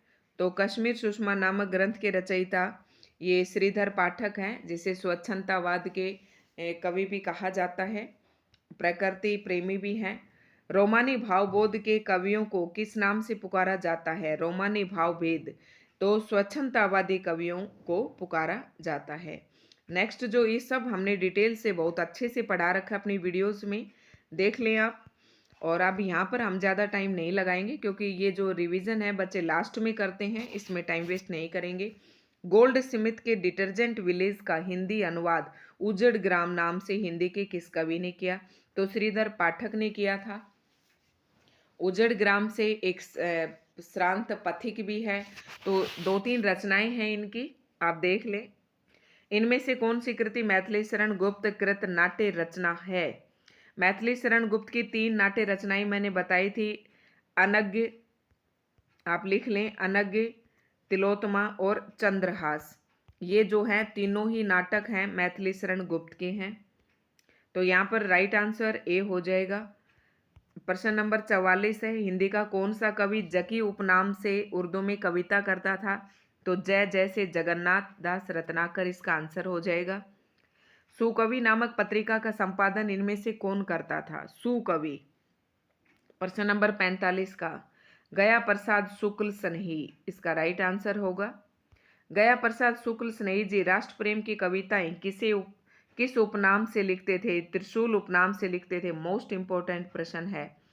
रामचंद्र शुक्ल ने द्विवेदी युग के किस कवि को छायावाद का प्रवर्तक माना है? तो मुकुटधर पांडे को माना है। ये द्विवेदी युग के हैं और इन्हीं को छायावाद का प्रवर्तक माना है रामचंद्र शुक्ल जी ने। निम्न कवियों को सुमेलित करना है आपको। हिम किरीटनी, हिम तरंगनी, ये माखनलाल चतुर्वेदी की है, मैंने पहले भी बताया था। और विष्णु प्रिया मैथिली शरण गुप्त की है। और परशुराम की प्रतीक्षा ये रामधारी सिंह दिनकर की है। और हिंडोला जो है जगन्नाथ दास रत्नाकर की है। तो ए का बी और बी दूसरे का ए और बी आपको साथ साथ कहाँ मिल रहे हैं? तो इसका ऑप्शन ए ही जो है ये राइट हो जाएगा। 48 का आप देख लें। 48 का, सॉरी ये नहीं, ए का बी था तो ये आंसर होगा सही, डी। ए का बी था और दूसरे का ए था तो ये आंसर सही होगा, डी। इति वर्तात्मकता इनमें से किस युग की कविता की प्रमुख विशेषता है? तो ये द्विवेदी युग की प्रमुख विशेषता है। द्विवेदी युगीन काव्य का एक अन्य नाम और क्या है? देखो मैंने खूब चिल्ला कर जब मैंने वीडियो बनाई थी तो बताया था, नव जागरण सुधार काल किसको कहा जाता है? द्विवेदी युग को कहा जाता है। और पुनर्जागरण काल जो है ये किसको कहा जाता है? ये भारतेंदु युग को कहा जाता है। ये आपको ध्यान रखना है। प्रश्न पूछा जाता है, छायावाद को स्थूल के प्रति सूक्ष्म का विद्रोह है, तो ये बात किसने कही है? प्रश्न नंबर 51 का, तो डॉक्टर नगेंद्र ने कही है। और स्थूल के प्रति सूक्ष्म का विद्रोह नहीं है, ये पंक्ति आपके पास आ जाए तो ये रामविलास शर्मा ने कही है। और किसने क्या कहा है ये सारा मैंने आपको उसमें वीडियो में बता रखा है। नेक्स्ट प्रश्न है, अभी हमारे लगभग 200 प्रश्न और बचते हैं। छायावाद तत्वतः प्रकृति के बीच जीवन का उद्गीत है, तो ये महादेवी वर्मा का मैंने खूब अच्छे से ट्रिक के साथ बताए थे कि सबकी मैंने ट्रिक भी बता रखी है कि किस ट्रिक से आपको ये याद रखना है। परमात्मा की छाया आत्मा में, मतलब ये कुछ परिभाषाएं हैं, ये जो आगे 3 क्वेश्चन तो यहाँ पर हैं और 2 क्वेश्चन पीछे गए। यहाँ पर छायावाद की परिभाषा दे रखी है, अलग अलग कवियों ने अपने अपने हिसाब से दे रखी है, तो आपको ध्यान रखना है कि किस कवि ने कौन सी परिभाषा दी है। तो परमात्मा की छाया आत्मा में और आत्मा की छाया परमात्मा में पड़ने लगे, तो यही छायावाद है। ये बात कही है राम कुमार वर्मा ने। जब वेदना के आधार पर स्वानुभूति अभिव्यक्ति होने लगी, तब हिंदी में उसे छायावाद के नाम से अभिहित किया गया। तो ये कथन किस कवि का है? प्रश्न नंबर 54 बताना आपको। तो ये जयशंकर प्रसाद का है। नेक्स्ट है, छायावाद शब्द का प्रयोग 2 अर्थों में समझना चाहिए। तो ये बात प्रश्न नंबर 55 की है। तो 2 अर्थों में समझना चाहिए, ये बात किसने कही थी? आचार्य रामचंद्र शुक्ल जी ने। तो मैंने बताया था, पढ़ाया था तब बहुत ही अच्छे से। छायावाद के मूल में पाश्चात्य रहस्यवादी भावना अवश्य थी। इस श्रेणी की मूल प्रेरणा अंग्रेजी की रोमांटिक भावधारा की कविता से ही प्राप्त हुई थी। तो प्रश्न नंबर 56 का बताना है कि ये बात किसने कही कि पाश्चात्य रहस्यवादी भावना अवश्य थी। तो ये बात कही है आचार्य हजारी प्रसाद द्विवेदी जी ने। इनमें से कौन सी विशेषता छायावाद के काव्य में नहीं है? तो रहस्यवादी भावना तो है, स्थूलता के स्थान पर सूक्ष्मता ये भी है, लेकिन शोषण का विरोध ये इसमें नहीं है, क्योंकि ये जो प्रवृत्ति है ये प्रगतिवाद की है, ये प्रगतिवाद की है। और अभी हम द्विवेदी और छायावादी युग पर ही पहुंचे हैं। अब हम छायावादी युग पर पहुंच चुके हैं। अभिव्यंजना पद्धति में नवीनता ये भी छायावाद के काव्य में थी। तो ये तीनों तो थी, लेकिन इसका आपके प्रश्न में नहीं पूछा है कि छायावाद काव्य में कौन सी विशेषता नहीं थी, तो शोषण का विरोध ये नहीं थी। नेक्स्ट प्रश्न है, विधुर उर के मृदु भावों से तुम्हारा कर नित नव श्रृंगार, पूछता हूं मैं तुम्हें कुमारी मुंद दुहरे दृग द्वार। ये पंक्तियां किस छायावादी कवि की है? तो ये आपको बताना है। प्रश्न नंबर 58 का राइट आंसर हो जाएगा सुमित्रा नंदन पंत। धिक जीवन जो पाता ही आया है विरोध, धिक साधन जिसके लिए सदा ही किया शोध। 59 प्रश्न नंबर 59 का राइट आंसर है सूर्यकांत त्रिपाठी निराला। नेक्स्ट प्रश्न की तरफ बढ़ते हैं। सभी तरह के प्रश्न हमने इसमें शामिल किए हैं, चाहे वो आरोही अवरोही क्रम में लगाने हो, चाहे पंक्तियां हो, चाहे किसी भी प्रकार का प्रश्न आपसे पूछा जाए। नारी तुम केवल श्रद्धा हो पंक्ति किस छायावादी कवि की है? ये बताना है। नारी केवल तुम श्रद्धा हो प्रश्न नंबर 60 का बताना है। तो ये जयशंकर प्रसाद की पंक्ति है। छायावाद की समय सीमा क्या है? तो 1918 से 1936 छायावाद की समय सीमा मानी जाती है, लेकिन कई जो विद्वान हैं इसे 1938 भी मानते हैं 36 की जगह पर। इन कविताओं में से छायावाद का प्रारंभ किस कविता से मानना समीचीन है? मौन निमंत्रण, जूही की कली, में नीर भरी दुख की बदली और बादल। तो जूही की कली जो 1916 में प्रकाशित हुई थी, यहाँ से जो है छायावाद का प्रारंभ माना जाना समीचीन प्रतीत होता है। जयशंकर प्रसाद की अंतिम कृति इनमें से कौन सी है? तो ये जयशंकर प्रसाद की कामायनी जो है अंतिम रचना थी। ये प्रश्न नंबर 63 का डी आंसर सही होगा। कामायनी में कुल कितने सर्ग हैं? तो कामायनी में 15 सर्ग हैं, और मैंने खूब आराम से आपको बताए थे, क्रम से लगाने भी बताए थे। कामायनी का प्रकाशन 1935 में हुआ था। एक ही जगह पर देखो, कामायनी जो है जयशंकर प्रसाद ने लिखी थी, कामायनी की रचना जयशंकर प्रसाद ने की थी, 1935 में की थी, और 15 इसमें सर्ग हैं। भौती और श्रद्धा, ईड़ा, ये सारे मैंने आपको बताए थे। काम, वासना, लज्जा, आनंद, रहस्य, ये जो सर्ग हैं इनके नाम भी सबके वीडियो में बता रखे हैं। सुंघनी साहू घराने में किस छायावादी कवि का जन्म हुआ? प्रश्न नंबर 66 का आंसर बताना है। तो जयशंकर प्रसाद का जो जन्म है सुंघनी साहू घराने में हुआ था। प्रसाद के उस काव्य ग्रंथ का नाम बताइए जिसकी रचना पहले ब्रजभाषा में की गई, किंतु बाद में उसे खड़ी बोली में रूपांतरित कर दिया गया। जयशंकर प्रसाद की रचना का नाम बताना है। तो वो थी प्रेम पथिक। प्रसाद द्वारा रचित विरह काव्य कौन सा है? तो विरह आप ऐसे ट्रिक से याद रख सकते हैं जिसमें आंसू बहते हैं विरह में, तो आंसू जो है विरह काव्य है। कामायनी में किस दर्शन की अभिव्यक्ति हुई है? तो कामायनी में शैव दर्शन की अभिव्यक्ति हुई है। कामायनी के प्रश्न जितने भी हैं आप एक ही जगह पर लिख ले। कामायनी के मैंने पात्र भी बताए थे, सर्ग भी बताए थे, बहुत ही अच्छे से आपको समझा रखा है। आपने नहीं देखी है तो वीडियो देख ले।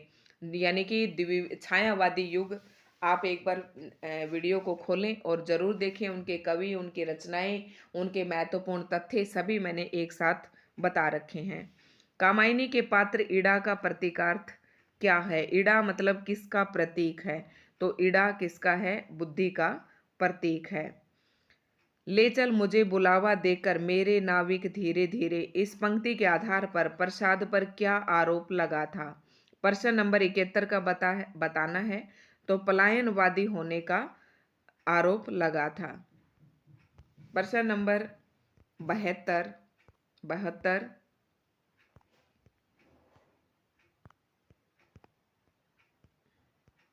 अंबर पनघट में डुबो रही तारा घट उषा नागरी, ये पंक्ति किस कवि की है? तो प्रश्न नंबर 72 का बताना है। ये पंक्ति जो है जयशंकर प्रसाद की है। सरोज स्मृति नामक रचना किस कवि की है? वेरी इंपॉर्टेंट, ये तो सूर्यकांत त्रिपाठी निराला जी की है। जो कविता, ये सरोज स्मृति कविता, इन्होंने, इनकी बेटी का नाम सरोज था और उनके विरह में लिखी।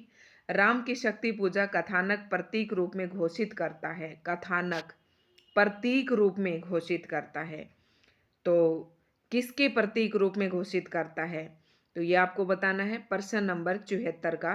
तो ये सत्य की असत्य पर विजय, सत्य की असत्य पर विजय, राम की शक्ति पूजा। प्रश्न नंबर 74।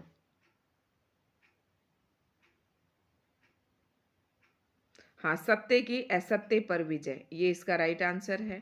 निराला की जूही की कली कविता को किस पत्रिका ने अस्वीकृत कर दिया था? तो ये सरस्वती पत्रिका ने कर दिया था। तोड़ती पत्थर कविता का मूल स्वर क्या है? तो तोड़ती पत्थर कविता का मूल स्वर प्रगतिवादी कविता है। महाप्राण किस छायावादी कवि के नाम से पहले जुड़ा रहता था? तो ये निराला के नाम के आगे जुड़ा रहता था, जुड़ता रहा है। प्रकृति का सुकुमार कवि, मोस्ट इंपॉर्टेंट प्रश्न पूछा जाता है KVST, ये NVS इनमें। तो ये सुमित्रा नंदन पंत जी को प्रकृति का सुकुमार कवि कहते हैं, और ये बात ये खुद स्वीकार करते हैं कि मुझे कविता, ये आई गए यहाँ पर, ये जो बात मैं बताने वाली थी, कविता करने की प्रेरणा मुझे सबसे पहले प्रकृति निरीक्षण से मिली, जिसका श्रेय मेरी जन्मभूमि पूर्वांचल प्रदेश को है। आ रही हूँ। ये कथन किस कवि का है? तो ये किस कवि का है? तो ये सुमित्रानंदन पंत जी का ही है, और इनका कवि प्रकृति के ऊपर कविता लिखने का जो इनके प्रेरणा है वो प्रकृति निरीक्षण से मिली, और उनकी जन्मभूमि पूर्वांचल प्रदेश से मिली। किस कवि के काव्य का क्रमिक विकास छायावाद, प्रगतिवाद एवं नव मानवतावाद के रूप में हुआ है? अब जब मैंने वीडियो में बताया था कि सुमित्रा नंदन पंत जो हैं, इनकी कविताओं को छायावाद, प्रगतिवाद, नव मानवतावाद और अंतश्चेतनावाद 4 भागों में विभाजित की गई हैं। तो इसका आंसर ए होगा। हिंदी में मधु काव्य की रचना आपको पता ही है, हरिवंश राय बच्चन जी है। मधु काव्य की रचना का श्रेय किसे दिया जाता है? बच्चन जी को। और मधु काव्य का मतलब है मधुशाला, मधुबाला और मधु कलश। मधु कलश के रचना का नाम हरिवंश राय बच्चन। और बजी नफीरी नमाजी भूल गया अल्लाह ताला, ये पंक्ति किस कवि की और किस रचना से है? प्रश्न नंबर 83 का बताना है। तो ये बच्चन की मधुशाला से है। बजी नफीरी नमाजी भूल गया अल्लाह ताला, ये पंक्ति किस कवि की और किस रचना से? इंपॉर्टेंट है, बच्चन जी की है और मधुशाला से है। नेक्स्ट जो प्रश्न है प्रश्न नंबर 84।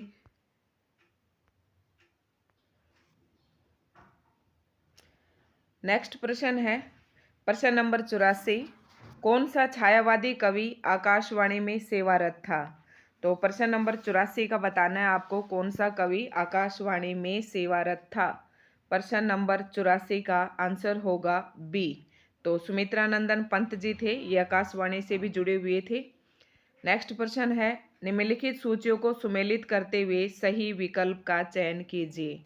तो आशु जयशंकर, अब मैंने बताया था जो आपको आता है उसे सबसे पहले मिलाइए। सांदे गीत, दीप शिखा, यामा, निहार, रश्मि, निर्जा, सांदे गीत, दीप शिखा, यामा, ये महादेव वर्मा जी की रचनाएं हैं। और लोकायतन जो है ये सुमित्रानंदन पंत का है, और राम की शक्ति पूजा ये सूर्यकांत त्रिपाठी निराला की है। तो इस तरीके से हम मिलाते हुए चलेंगे, ये कूट आप फिर देख लेना। इनमें से कौन सी रचना पर ज्ञानपीठ पुरस्कार प्राप्त हुआ? तो सुमित्रानंदन पंत को चिदम्बरा पर प्राप्त हुआ था 1968 में। राम की शक्ति पूजा के संबंध में कौन सा कथन सत्य है? ये बताना है आपको, राम की शक्ति पूजा के संबंध में। निराला के राम तुलसी के राम से भिन्न नहीं है, ये आपको बताना है प्रश्न नंबर 87 का। और निराला के राम अवतारी पुरुष हैं, ये भी सत्य नहीं है, ये भी सत्य नहीं है। निराला के राम सामान्य मानव है, ये ऑप्शन जो है बिल्कुल सही है कि निराला के जो राम है वो सामान्य मानव है। प्रश्न नंबर 87 का ऑप्शन सी इंपॉर्टेंट प्रश्न है। धिक जीवन जो पाता ही आया है विरोध, में किसके जीवन का सत्य अभिव्यक्त हुआ है? धिक जीवन, तो ये निराला जी के जीवन का है, जिनमें लगातार जो है वियोग ही रहा है। सरोज स्मृति में सरोज कौन है? तो ये निराला की पुत्री है, मैंने पहले भी बताया था आपको ऊपर। निराला की साहित्य साधना नामक ग्रंथ के रचयिता कौन है? निराला के साहित्य साधना नाम से एक ग्रंथ लिखा और ये इसके रचयिता कौन है? प्रश्न नंबर 90 का आंसर बताना है, तो रामविलास शर्मा है।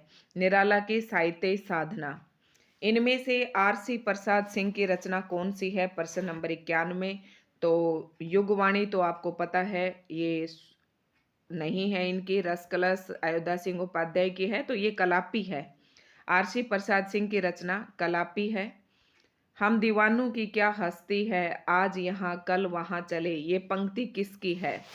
तो ये भगवती चरण वर्मा की है ये पंक्ति, और हमारे एनसीईआरटी में भी ये है, कविता है, बच्चे 7th 8th क्लास में शायद है।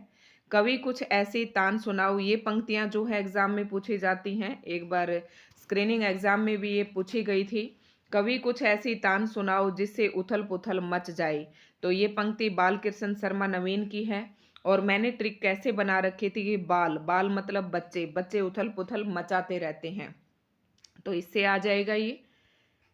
कुकरमुत्ता कविता किसकी है? कुकरमुत्ता सुमित्रा नंदन पंत, निराला, राम नरेश त्रिपाठी या माखनलाल चतुर्वेदी?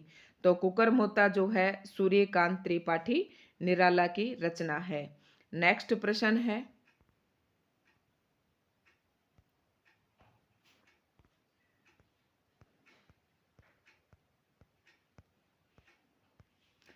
अबे सुन बे गुलाब में गुलाब किसका प्रतीक है? नेक्स्ट 92 93 94 तक हमारे हो गए थे यहाँ। प्रश्न नंबर 95 से आता है, अबे सुन बे गुलाब में गुलाब किसका प्रतीक है? तो ये आपको बताना इंपॉर्टेंट प्रश्न है। प्रश्न नंबर 95, पूंजीपति, शोषित, कृषक, जमींदार? तो प्रश्न नंबर 95 का सही आंसर होगा, पूंजीपतियों को संबोधित करते हुए कहता है, अबे सुन बे गुलाब। दिनकर की किस रचना पर ज्ञानपीठ पुरस्कार प्राप्त हुआ था? तो दिनकर की उर्वशी पर इनको ज्ञानपीठ पुरस्कार प्राप्त हुआ था। प्रश्न नंबर 96 का डी सही आंसर है। स्वानों को मिलता दूध वस्त्र भूखे बालक अकलाते हैं के मूल भावना की दृष्टि से किस प्रकार की कविता माना जाएगा? तो ये मूल भाव से तो ये आपकी किस प्रकार की है? प्रगतिवादी कविता है। आधुनिक मीरा के नाम से किसे जाना जाता है? तो आधुनिक मीरा के नाम से महादेव वर्मा को जाना जाता है। प्रवासी के गीत, प्रवासी के गीत नामक काव्य संकलन किस कवि का है? प्रवासी के गीत, ये आपको बताना है। पढ़ने मूलक काव्य धारा के कवि आ गए हैं यहाँ पर, हरिवंश राय बच्चन और नरेंद्र शर्मा जो है पढ़ने मूलक काव्य धारा के कवि हैं, जो छायावाद के बाद के हैं। तो प्रवासी के गीत किसकी रचना है? प्रश्न नंबर 99, तो इसका राइट आंसर होगा बी, नरेंद्र शर्मा। मधुशाला मधुबाला काव्य संकलनों की रचना किसने की? तो ये तो आपको पता ही है कि हरिवंश राय बच्चन जी के हैं। मतवाला और समन्वय नामक पत्रों का संपादन किस छायावादी कवि ने किया? तो ये बताना है प्रश्न नंबर 101 का, तो ये निराला ने किया। प्रसाद की प्रथम छायावादी कृति कौन सी है? तो ये बताना है प्रश्न नंबर 102 का सही आंसर होगा झरना। झरना, फिर उसके बाद आंसू, फिर लहर, फिर कामायनी, ये चारों सीक्वेंस में है और इन चारों का सीक्वेंस बहुत पूछा जाता है, तो झरना है। और इनमें से कौन सी रचना निराला की नहीं है, ये आपको बतानी। प्रश्न नंबर 104, तो परिमिल, गीतिका, शोकोच्छ्वास, तुलसीदास। परिमिल, गीतिका, तुलसीदास ये तो एक ही कवि की हैं, तो निराला की नहीं है। तो शोकोच्छ्वास निराला की नहीं है, ये निराला की है। परिमिल, गीतिका, तुलसीदास। अनामिका, परिमिल, गीतिका, तुलसीदास, इन चारों का कर्म है और मैंने कर्म से ही याद कर रखी थी। निराला की हैं, शोकोच्छ्वास इनकी नहीं है। जूही की कलन नामक कविता का प्रकाशन वर्ष क्या है? तो ये मैंने पहले बता दिया, 1916 है।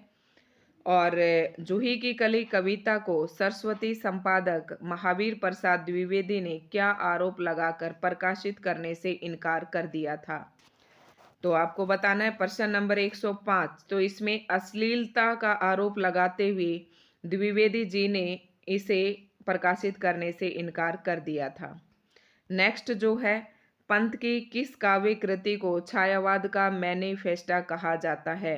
तो ये कहा जाता है प्रश्न नंबर 106 का पल्लव को। नेक्स्ट प्रश्न है 107, प्रश्न नंबर 107। पंत की किस, ये थोड़ी सी धूमिल है, पंत की किस काव्य कृति में भाषा, अलंकार, शब्द, छंद, चयन के संबंध में एक लंबी भूमिका है? 107, प्रश्न नंबर 107 का सही आंसर है पल्लव। पंत जी की, सुमित्रा नंदन पंत की पल्लव है। भाषा, अलंकार, छंद, शब्द, चयन के संबंध में है, ये एक लंबी कविता है। परिवर्तन कविता का मूल स्वर क्या है? प्रश्न नंबर 108। तो मूल स्वर यही है परिवर्तन कविता का कि सब कुछ परिवर्तनशील है। ठीक है, प्रश्न नंबर 108 का डी सही आंसर होगा। आगे आता है प्रश्न नंबर 9। कौन सा छायावादी कवि अरविंद दर्शन से प्रभावित था? तो ये मैंने आपको बताया था, सुमित्रा नंदन पंत। 109 का जो है बी आंसर सही हो जाएगा। स्वर्ण काव्य की रचना हिंदी के किस कवि ने की? तो इसमें ऑप्शन ये चारों हैं। आपको प्रश्न नंबर 110 का सही आंसर बताना है। स्वर्ण काव्य की जो रचना है ये सुमित्रा नंदन पंत ने की थी। इनमें से कौन सी कृति में महादेवी की संपूर्ण कविताएं संकलित हैं? तो दीप शिखा, यामा, सांदे गीत। तो इनमें से आपको पता है निर्जा, दीप शिखा, सांदे गीत और यामा में से कौन महादेवी की संपूर्ण कविताएं संकलित हैं? प्रश्न नंबर 111 का डी हो जाएगा। और यामा पर इनको ज्ञानपीठ पुरस्कार भी मिला था। गीत गुंज नामक काव्य संकलन किस कवि का इम्पोर्टेंट है? तो ये निराला का है। इनमें से ओज और औदात्य का कवि, सीधा प्रश्न रखा हुआ मिलता है, किसे माना जाता है? तो ये निराला को माना जाता है। 113 का सी राइट आंसर होगा। एक बार मैंने केवीएस के पेपर में देखा था ये प्रश्न भी। इनमें से प्रसाद की कौन सी रचना गीत काव्य के अंतर्गत आती है? तो इनमें से गीति काव्य कौन सा है? प्रश्न नंबर 114। तो लहर है। आंसू का कौन सा संस्करण रहस्यवादी भावनाओं से युक्त कर दिया गया? तो आंसू जो है जयशंकर प्रसाद की है, आंसू, झरना, लहर, कामायनी। तो कौन सा संस्करण रहस्यवादी भावनाओं से युक्त है? प्रश्न नंबर 115 का। तो द्वितीय संस्करण। नेक्स्ट है, आचार्य रामचंद्र शुक्ल ने छायावाद का जनक किसे माना है? आचार्य रामचंद्र शुक्ल जी ने, तो 116 का सही आंसर है मुकुटधर पांडे को माना है। पंत की रचना रजत शिखर किस वर्ग में आएगी? ये बताना है प्रश्न नंबर 117। तो ये काव्य नाटक के अंदर आएगी। काव्य भी है लेकिन नाटक भी है, काव्य नाटक के अंतर्गत। प्रेम और मस्ती की कविता लिखने वाले कवि, तो ये सीधा ध्यान रखना है हरिवंश राय बच्चन है। 118 का जो सही आंसर है ऑप्शन ए। नेक्स्ट प्रश्न है 119 की तरफ हम बढ़ते हैं। दिनकर को किस वर्ग में रखा जाएगा? दिनकर को देखो मैंने अलग से करवाई थी, जब मैं भारतेंदु युग, द्विवेदी युग और इस तरीके से मैं अलग अलग युग करवा रही थी, तो मैंने दिनकर को एक अलग से कवि, अलग ही वीडियो बनाई थी दिनकर के ऊपर। जिसने देखी होगी तो उसे पता होगा। तो 119 का सही आंसर होगा। राष्ट्रीय सांस्कृतिक काव्यधारा के कवि हैं ये। वैद्यनाथ मिश्र किस कवि का वास्तविक नाम है? अब यहाँ से हमारा प्रगतिवाद की शुरुआत हो जाती है। तो वैद्यनाथ मिश्र नाम से कौन कवि रचना करता था? तो नागार्जुन करते थे। प्रेत का बयान नामक कविता का रचयिता कौन है? प्रेत का बयान, ये बताना प्रश्न नंबर 121। तो ये भी नागार्जुन की है, प्रेत का बयान। और गीत फरोश नामक प्रसिद्ध कविता के रचनाकार कौन है? तो ये भवानी प्रसाद मिश्र की है। एस्टेट में, पीजीटी एस्टेट में भी पूछा गया था। प्रगतिवाद का संबंध किस दर्शन से है? तो आपको पता है मार्क्सवाद से इनका संबंध है। 123 से, प्रश्न नंबर 123 का शेष आंसर सही होगा, क्योंकि जो राजनीति के क्षेत्र में जो मार्क्सवाद है उसे ही साहित्य के क्षेत्र में प्रगतिवाद कहा गया। और आओ रानी हम ढोएं पालकी नामक प्रसिद्ध कविता की रचना किस कवि ने की? प्रश्न नंबर 124 का सी आंसर होगा, ये नागार्जुन की है। फूल नहीं रंग बोलते हैं आग का आईना, तो ये केदारनाथ सिंह अग्रवाल की है। और बहुत ही ट्रिक से मैंने ये रचनाएं करवा रखी हैं सभी की कि आपको याद करने में बिल्कुल भी दिक्कत नहीं होगी। अब यहाँ से बताना है आपको रसवंती, कुरुक्षेत्र, ये सारी जो रचनाएं हैं ये दिनकर की हैं। युग की गंगा, नींद के बादल, तो ये केदारनाथ अग्रवाल की हैं। और युग धारा और हिलोल, प्रलय सर्जन, जीवन के गान, ये जो रचनाएं हैं शिवमंगल सिंह सुमन की हैं। और युग धारा जो है ये नागार्जुन की है। ये इस तरीके से आपको रचनाओं को मिलाना है। नेक्स्ट प्रश्न है प्रश्न नंबर 127, प्रगतिवादी काव्य की समय सीमा इनमें से क्या होगी? तो आपको बताना है इनमें से प्रगतिवाद की समय सीमा। प्रश्न नंबर 127, तो आपको पता है प्रगतिवाद से पहले छायावाद था और छायावाद की समय सीमा 1918 से 1936 मानी गई है। तो 1936 से छायावाद के बाद तुरंत प्रगतिवाद आता है और 1936 से 1943 प्रगतिवाद की समय सीमा है। फिर 1943 से प्रयोगवाद शुरू हो जाता है। हिंदी का कौन सा कवि मैथिली में यात्री उपनाम से रचनाएं करते थे? तो प्रश्न नंबर 128 का बताना है आपका, तो ये नागार्जुन करते थे यात्री उपनाम से। इनमें से कौन प्रगतिवादी कवि नहीं है? प्रगतिवादी कवि बताना है आपको, तो त्रिलोचन, नागार्जुन और ऑप्शन हरियोध और केदारनाथ अग्रवाल। तो राइट आंसर बताना है आपको इसमें से अयोध्या सिंह उपाध्याय, अरिहोद, ये द्विवेदी युग के कवि हैं, तो ये इसमें आ जाएगा। नेक्स्ट प्रश्न है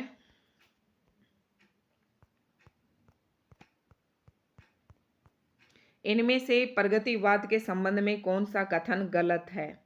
आप देखो डिटेल अगर आपने पढ़ी है तो बता देंगे। प्रगतिवाद में शोषण का विरोध है, तो ये बात तो बिल्कुल, कौन सा कथन गलत बताना है आपको? हाँ, तो प्रगतिवाद में शोषक वर्ग का विरोध किया गया है, शोषण का नहीं। प्रश्न नंबर 130 पर ध्यान देना है, कौन सा गलत है? शोषण जो हो रहा था उसका विरोध किया गया। प्रगतिवाद में धर्म और ईश्वर पर अनास्था व्यक्त की गई है। स्थूल सौंदर्य के स्थान पर सूक्ष्म वायवीय सौंदर्य का चित्रण और शोषितों के प्रति सहानुभूति व्यक्त की गई है। तो आपको गलत बताना है। प्रश्न नंबर 130 का सही आंसर होगा ये सी ऑप्शन, क्योंकि शोषितों के प्रति सहानुभूति दर्शाई गई है, शोषण का विरोध भी किया गया है और प्रगतिवाद में धर्म और ईश्वर पर अनास्था व्यक्त की गई है। ये तीनों बातें बिल्कुल सही हैं, तो ये गलत है। नेक्स्ट प्रश्न है मारो मारो मारो हंसिया, हिंसा और अहिंसा क्या है? ये पंक्ति किस कवि की है? तो बताना, ये केदारनाथ अग्रवाल की है। इनमें से मार्क्सवाद पर आस्था रखने वाला कवि कौन नहीं है? नहीं है बताना है आपको। प्रश्न नंबर 132 का राइट आंसर, तो वही मार्क्सवाद पर आस्था रखने वाला कवि केदारनाथ भी है, शमशेर बहादुर भी है, रामविलास शर्मा भी है। तो कौन नहीं है? जयशंकर प्रसाद। नेक्स्ट प्रश्न आते हैं, कुरुक्षेत्र की रचना में कवि का मूल उद्देश्य क्या है? प्रश्न नंबर 133 का बताना है, युद्ध और शांति की समस्या पर गंभीर चिंतन, शोषण का विरोध, प्रतिशोध की भावना का चित्रण, महाभारत की कथा का पुनरुत्थान। तो ये आएगा ऑप्शन ए, इसका राइट आंसर होगा, युद्ध और शांति की समस्या पर गंभीर चिंतन। भारतीय प्रगति मोस्ट इंपोर्टेंट प्रश्न है, भारतीय प्रगतिशील लेखक संघ की स्थापना कब हुई? मैंने तीनों बताए थे, विश्व के प्रगतिशील, भारत का प्रगतिशील और एक शायद लंदन में था या ईरान में था। ये प्रगतिशील सारे मैंने वीडियो में बताए थे आपको। प्रश्न नंबर 134 का, तो बी इसका सही आंसर हो जाएगा और खूब पेपर में पूछा जाता है। भारतीय प्रगतिशील लेखक संघ की स्थापना सर्वप्रथम कहाँ हुई थी? आपको ये भी बतानी है। प्रश्न नंबर 135 का सही आंसर, भारतीय प्रगतिशील लेखक संघ की स्थापना सर्वप्रथम पूछिए इसने कहाँ हुई थी? तो ये लंदन में हुई थी, ठीक है। और मुंशी प्रेमचंद जी की अध्यक्षता में भी 1936 में लखनऊ में हुई थी। क्षमा शोभती उस भुजंग को जिसके पास गरल हो, ये पंक्ति किस काव्य ग्रंथ की है? प्रश्न नंबर 136, तो ये कुरुक्षेत्र की है। उर्वशी के कामाध्यात्म पर किस विदेशी लेखक का प्रभाव है? ये भी मैंने बताया था आपको जब ये बताई थी, पढ़ाई थी डिटेल में जब मैंने पढ़ाया था। प्रश्न नंबर 137 में डी.एच. लॉरेंस का प्रभाव जो है इस पर दिखाई देता है। उर्वशी का काव्य रूप क्या है? मोस्ट इंपॉर्टेंट प्रश्न हर बार एग्जाम में पूछा जाता है। गीति नाट्य। उर्वशी किस प्रकार का काव्य है? तो ये गीति नाट्य है। इनमें से दिनकर की कृति कौन सी नहीं है? तो परशुराम की प्रतीक्षा, रसवंती और हुकार ये तो हैं, लेकिन वैदेही वनवास है ये अयोध्या सिंह उपाध्याय की है, ये इनकी कृति नहीं है। तो 139 का बी सही आंसर होगा। उर्वशी का प्रकाशन कब हुआ था? अब देखो उर्वशी बहुत इंपॉर्टेंट है, तो ये सारी बातें आपको याद करनी है। 140 का जो सही आंसर है वो 20 हो जाएगा, बी हो जाएगा। 1961 में इसका प्रकाशन हुआ था। गा कोकिल बरसा पावक कण में कोयल किसका प्रतीक है? प्रश्न नंबर 141। तो गा कोकिल, तो गा कोकिल मतलब कवि ही लिखेगा, तो ये कवि का प्रतीक है। प्रश्न नंबर 142 की तरफ बढ़ते हम। काफी प्रश्न हैं अभी हमारे पास।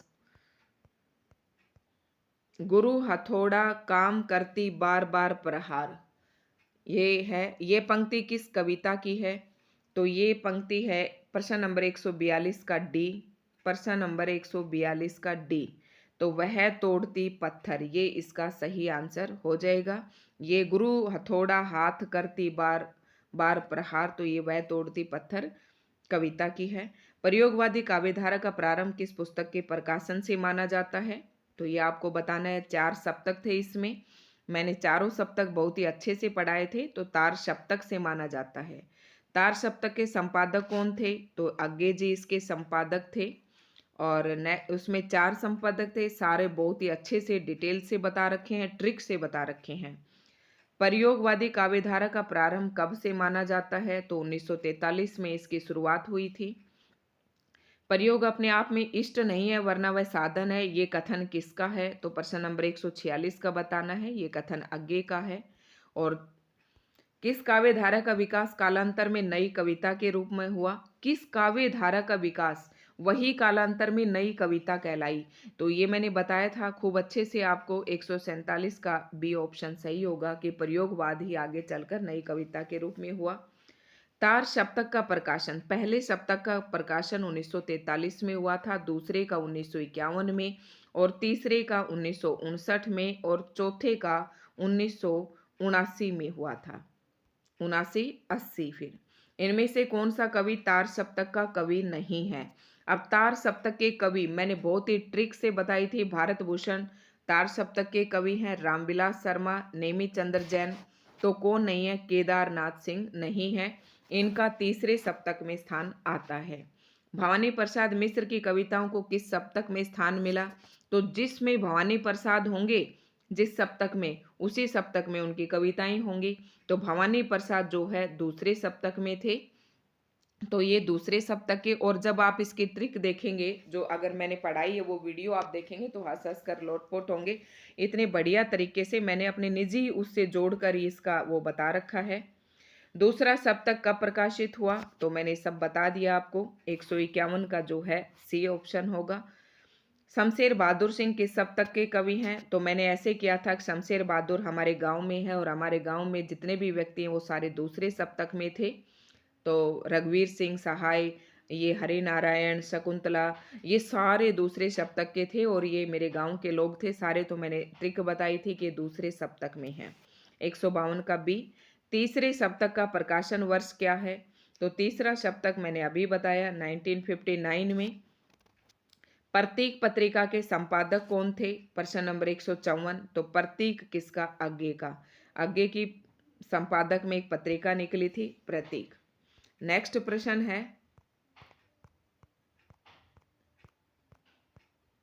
इनमें से कौन सी विशेषता नई कविता की नहीं है?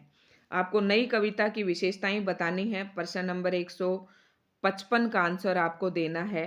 तो बौद्धिकता नई कविता की विशेषता है, क्षणवादिता, वो क्षणवादिता, अतिशय व्यक्तिकता, तो मार्क्सवाद दर्शन, ये इस कविता की जो विशेषता है ये नहीं है, ये विशेषता प्रगतिवाद की है।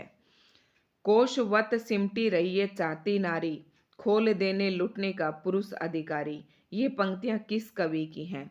प्रश्न नंबर 156 का बताना है, तो ये कविता अज्ञे की है। और आहा मेरा श्वास है उत्तप्त, ध्वनियों में उमड़ आई है लहू की धार। ये सारी पंक्तियां मैंने पढ़ाई हैं, जब आपको डिटेल से पढ़ाया है। आप डिटेल पढ़ के अगर ये प्रश्न कर रही हैं तो लगेगा कि वाह, बहुत ही आसान है। तुम कहाँ हो नारी, ये जो पंक्तियां हैं ये किस कवि की हैं? आहा मेरा श्वास है उत्तप्त, प्रश्न नंबर 157, तो ये भी अज्ञे की है। और 156 का हमने क्या किया, सॉरी 156 का आ जाएगा सी। हाँ, आगे ही बताया शायद मैंने, तो 156 का आगे ही आएगा। और ये जो पंक्तियां हैं, आहा मेरा श्वास है उत्तम, ये भी आगे का ही है। और देवता अब इन प्रतीकों के कर गए हैं कुछ, अभी बासन अधिक घिसने से मुलम्मा छूट जाता है। तो ये पंक्तियां का मूल मंतव्य क्या है? इन पंक्तियों का मूल मंतव्य बताना है प्रश्न नंबर 158 का। तो बताना है आपको, पुराने शब्दों की अर्थवत्ता खो गई है, बर्तन की कलई छूट गई है, मूर्ति में देवता का निवास नहीं रहा। तो ऑप्शन ए जो है इसका सही आंसर होगा, पुराने शब्दों की अर्थवत्ता खो गई है। नेक्स्ट प्रश्न है, ऑपरेशन थिएटर से जो हर काम करते हुए चुप है, इस पंक्ति में नई कविता की कौन सी प्रवृत्ति परिलक्षित हो रही है? तो कौन सी परिलक्षित हो रही है? 59, प्रश्न नंबर 59 का सी आ जाएगा इसमें, नवीन उपमान। ठीक है, ऑपरेशन थिएटर आपने देखे होंगे, इस तरीके के शब्दों का प्रयोग किसी भी और अभी तक जो काल गए हैं, आदिकाल, भक्तिकाल, रीतिकाल, इसमें नहीं थे। तो नई नवीन जो उपमान थे वो नई कविता में ही प्रयोग किए गए थे। नई कविता पर इनमें से कौन सा आरोप लगाया गया? प्रश्न नंबर 160। तो नई कविता को कोई दर्शन नहीं है, नई कविता में अश्लीलता है, छंदहीनता है, उपयुक्त सभी। तो ये डी ऑप्शन जो है इसका सही हो जाएगा। नेक्स्ट प्रश्न है, चांद का मुंह टेढ़ा है काव्य संकलन के रचयिता कौन है? चांद का मुंह टेढ़ा है, तो ये मुक्तिबोध की रचना है। ब्रह्म राक्षस नामक कविता के रचयिता का नाम? तो ये ब्रह्म राक्षस किसकी है? 162 का बताना है आपको।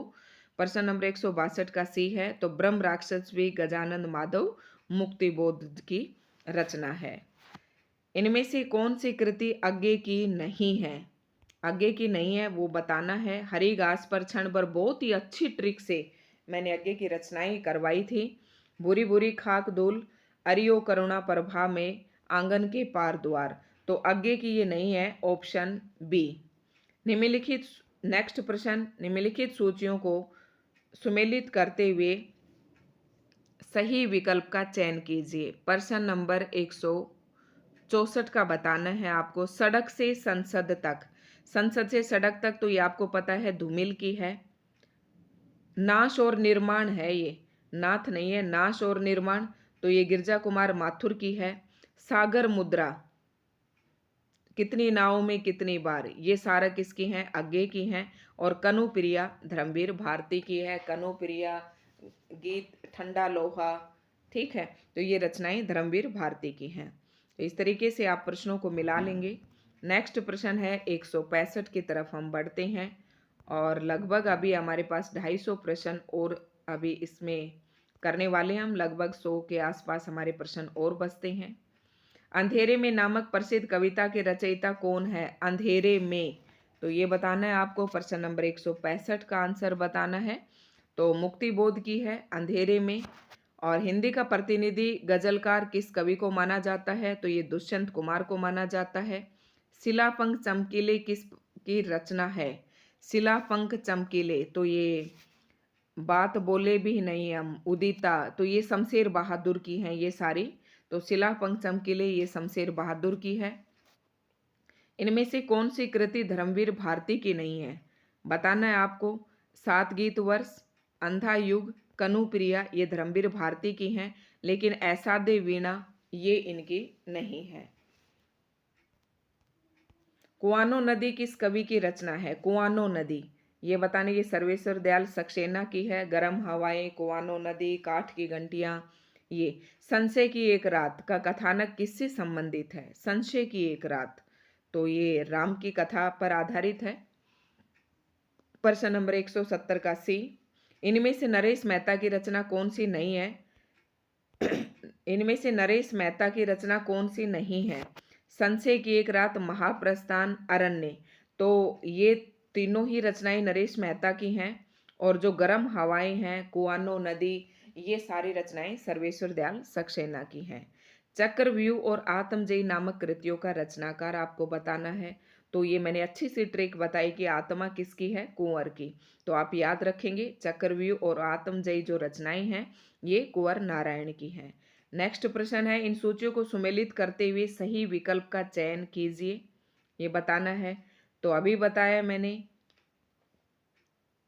जो आपको सबसे अच्छे से आता है, साए में धूप, ये दुष्यंत कुमार की है। हिम हिमबद्ध है ये, तो ये जगदीश गुप्त की है।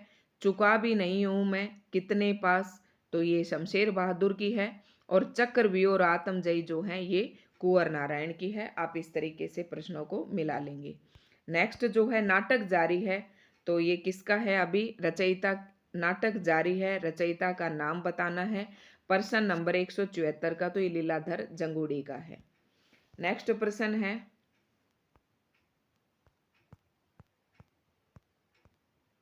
इनमें से विजय देव नारायण शाही की काव्य कृति कौन सी है? विजय देव नारायण शायरी की बतानी है। तो विजय देव नारायण, प्रश्न नंबर 175 का ए हो जाएगा मछली घर। इनमें से रघुवीर साय की काव्य कृति कौन सी है? जलते हुए वन का बसंत, अकेले कंठ की पुकार, ये तो अजीत कुमार की है। जलते हुए सावन का बसंत, सीढ़ियों पर धूप, ये रघुवीर साय की है। जो नितांत मेरी है, ये बाल स्वरूप राही की थी। ये मैंने बताई थी आपको, बहुत ही अच्छी ट्रिक से बताई थी कैसे याद रखनी है। सन 1975 के बाद की कविता को क्या नाम दिया गया? 1975 के बाद की कविता को क्या नाम दिया गया? प्रश्न नंबर 177 का बताना है। तो समकालीन कविता का नाम दिया गया। इस पर मैं एक छोटी छोटी सी वीडियो और डालने वाली हूँ। लक्कड़ भागा हंस रहा है के रचयिता कौन है? चंद्रकांता देवताले हैं।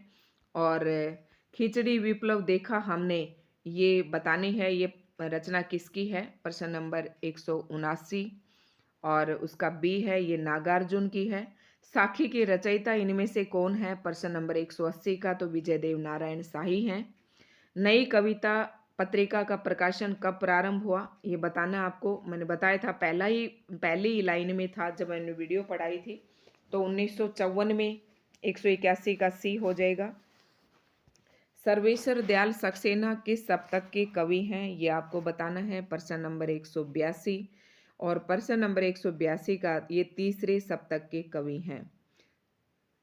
निम्नलिखित में से कौन सी कृति महाभारत के पात्रों पर आधारित है? तो ये आपको बतानी है। प्रश्न नंबर 183 का, तो अंधा युग, इसमें बतानी है आपको। सारे महाभारत के पात्र हैं इसमें। छायावादी कविता का घोषणा पत्र किस काव्य कृति को माना जाता है? छायावादी, तो ये 184 का ए है। छायावाद की घोषणा कर दी थी जिससे, ये तो अनामिका को माना जाता है। इसमें मुझे थोड़ा डाउट हो रहा है, ये पल्लव तो नहीं है, लेकिन इसके ऑप्शन में ए है तो ये मान लेते हैं। अगर किसी को डाउट हो तो कमेंट में ज़रूर बताना। किस प्रगतिशील कवि ने एक से अधिक भारतीय भाषाओं में काव्य रचना की? प्रश्न नंबर 185 का सी है। तो नागार्जुन ने एक से अधिक भारतीय भाषाओं में रचना की। कौन सा वर्ग प्रयोगवाद का केंद्र है? कौन सा वर्ग प्रयोगवाद का केंद्र है? यानी कि मध्य वर्ग, यानी कि लघु मानव, उच्च वर्ग, निम्न वर्ग, या फिर सभी?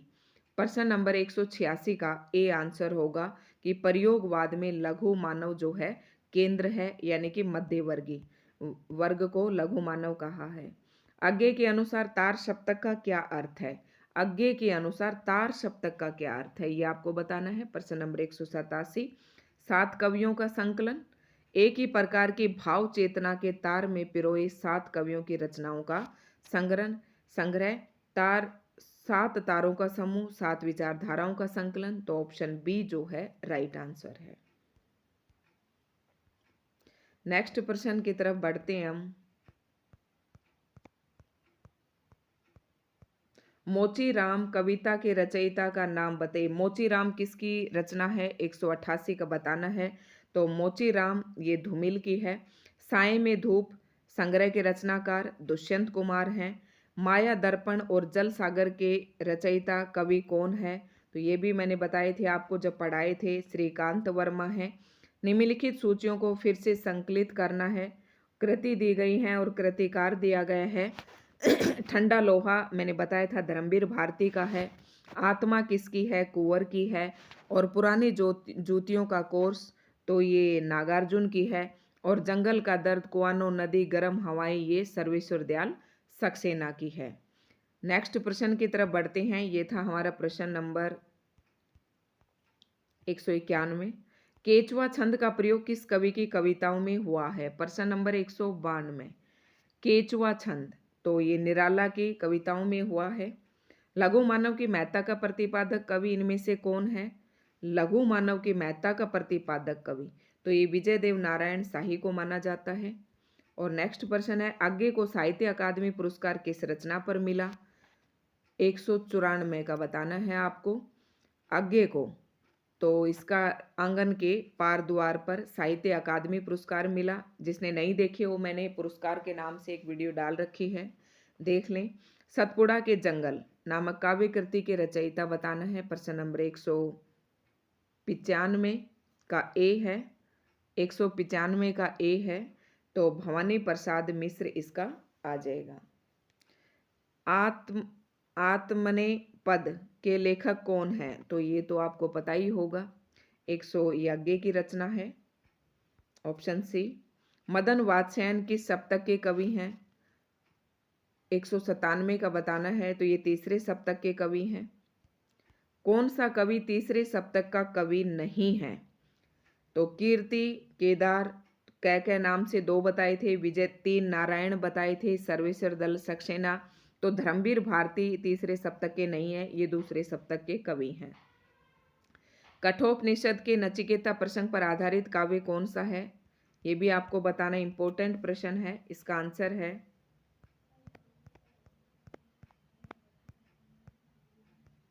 संशय की एक रात, आत्मजयी। तो ये नचिकेता प्रसंग पर आत्मजयी आधारित है। इम्पोर्टेंट है, एग्जाम में खूब पूछी गई है, स्टेट में भी पूछी गई थी। और प्रश्न नंबर 200 पे हम पहुंच गए हैं अभी फिर से। और 103 मैंने आधुनिक काल भारतेंदु युग के करवाए थे, तो 200 और 100 305 प्रश्न अभी तक हम कर चुके हैं। प्रश्न नंबर 200 ये सीक्वेंस मैंने 1 से शुरू कर दी थी द्विवेदी युग से, और 105 के लगभग मैंने भारतेंदु युग तक करवाए थे। नेक्स्ट प्रश्न है, इनमें से निराला की व्यंग्यपरक कविता कौन सी है? तो निराला की व्यंग्यपरक रचना है कुकरमुत्ता। शकुंतला माथुर किस वर्ग में आने वाली कवयित्री हैं? तो ये अभी हमारे गांव में है, और हमारे गांव से मैंने किया था दूसरे सप्तक में। और दूसरा सप्तक किस में आता है? प्रयोगवाद में। ठीक है, 201 का बी आपका सही हो जाएगा। इन रचनाओं में से कौन सबसे पहले लिखी गई? कौन सी रचना है जो इनमें से सबसे पहले लिखी गई? तो पल्लव सबसे पहले लिखी गई थी। नेक्स्ट प्रश्न है, कौन सी कृति विरह काव्य है? तो विरह मैंने बताया था, विरह में क्या निकलते हैं? आंसू निकलते हैं, तो आंसू इसका आंसर होगा। कौन सी रचना हरिवंश राय बच्चन की नहीं है? बुद्ध और नाचगर, प्रणय पत्रिका और मधुबाला, ये तीनों हरिवंश राय बच्चन की हैं, लेकिन प्रभात फेरी इनकी रचना नहीं है। प्रश्न नंबर 205, इनमें से प्रसाद का गीत काव्य कौन सा है? जयशंकर प्रसाद का गीति काव्य बताना है आपको। तो इसमें आ जाएगा, लहर को गीति काव्य कहा गया है और आंसू को विरह काव्य कहा गया है। सुभद्रा कुमारी चौहान की कौन सी कविता अत्यंत लोकप्रिय हुई? सभी को पता है, खूब लड़ी मर्दानी वह तो झांसी वाली रानी थी। मातृभूमि पर शीश चढ़ाने जिस पथ पर जावे वीर अनेक, ये पंक्ति किस कवि की है? तो ये माखनलाल चतुर्वेदी की है और पुष्प की अभिलाषा में से ली गई है। नेक्स्ट है, देश प्रेम वह पुण्य क्षेत्र है, अमल असीम त्याग से विलसित, ये पंक्ति इनमें से किस कवि की है? प्रश्न नंबर 208 का बताना है, पुण्य क्षेत्र, देश प्रेम वह पुण्य क्षेत्र है, तो राम नरेश त्रिपाठी की है ये पंक्ति। प्रश्न नंबर 9 है, हाइक्यू कविता भारत में किस देश से आई है? तो ये जापान से आई है। जापान जैसे अपने छंद हैं, ऐसे ये जापानी छंद है हाइक्यू। नेक्स्ट है हाइकू कविता में कितनी पंक्तियां होती हैं? प्रश्न नंबर 210 का, तो हाइकू कविता में 3 पंक्तियां होती हैं। अनज्ञ नाटक, अनज्ञ, तिलोत्तमा, चंद्रहास, ये तीनों बताए थे मैथिली शरण गुप्त के नाटक हैं।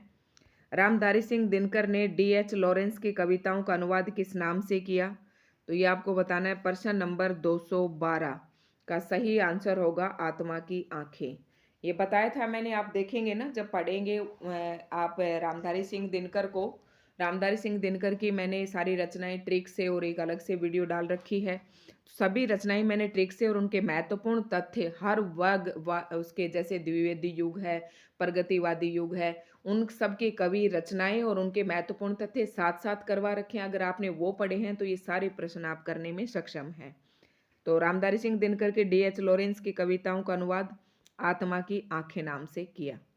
नेक्स्ट प्रश्न की तरफ बढ़ते हैं। प्रश्न नंबर 213,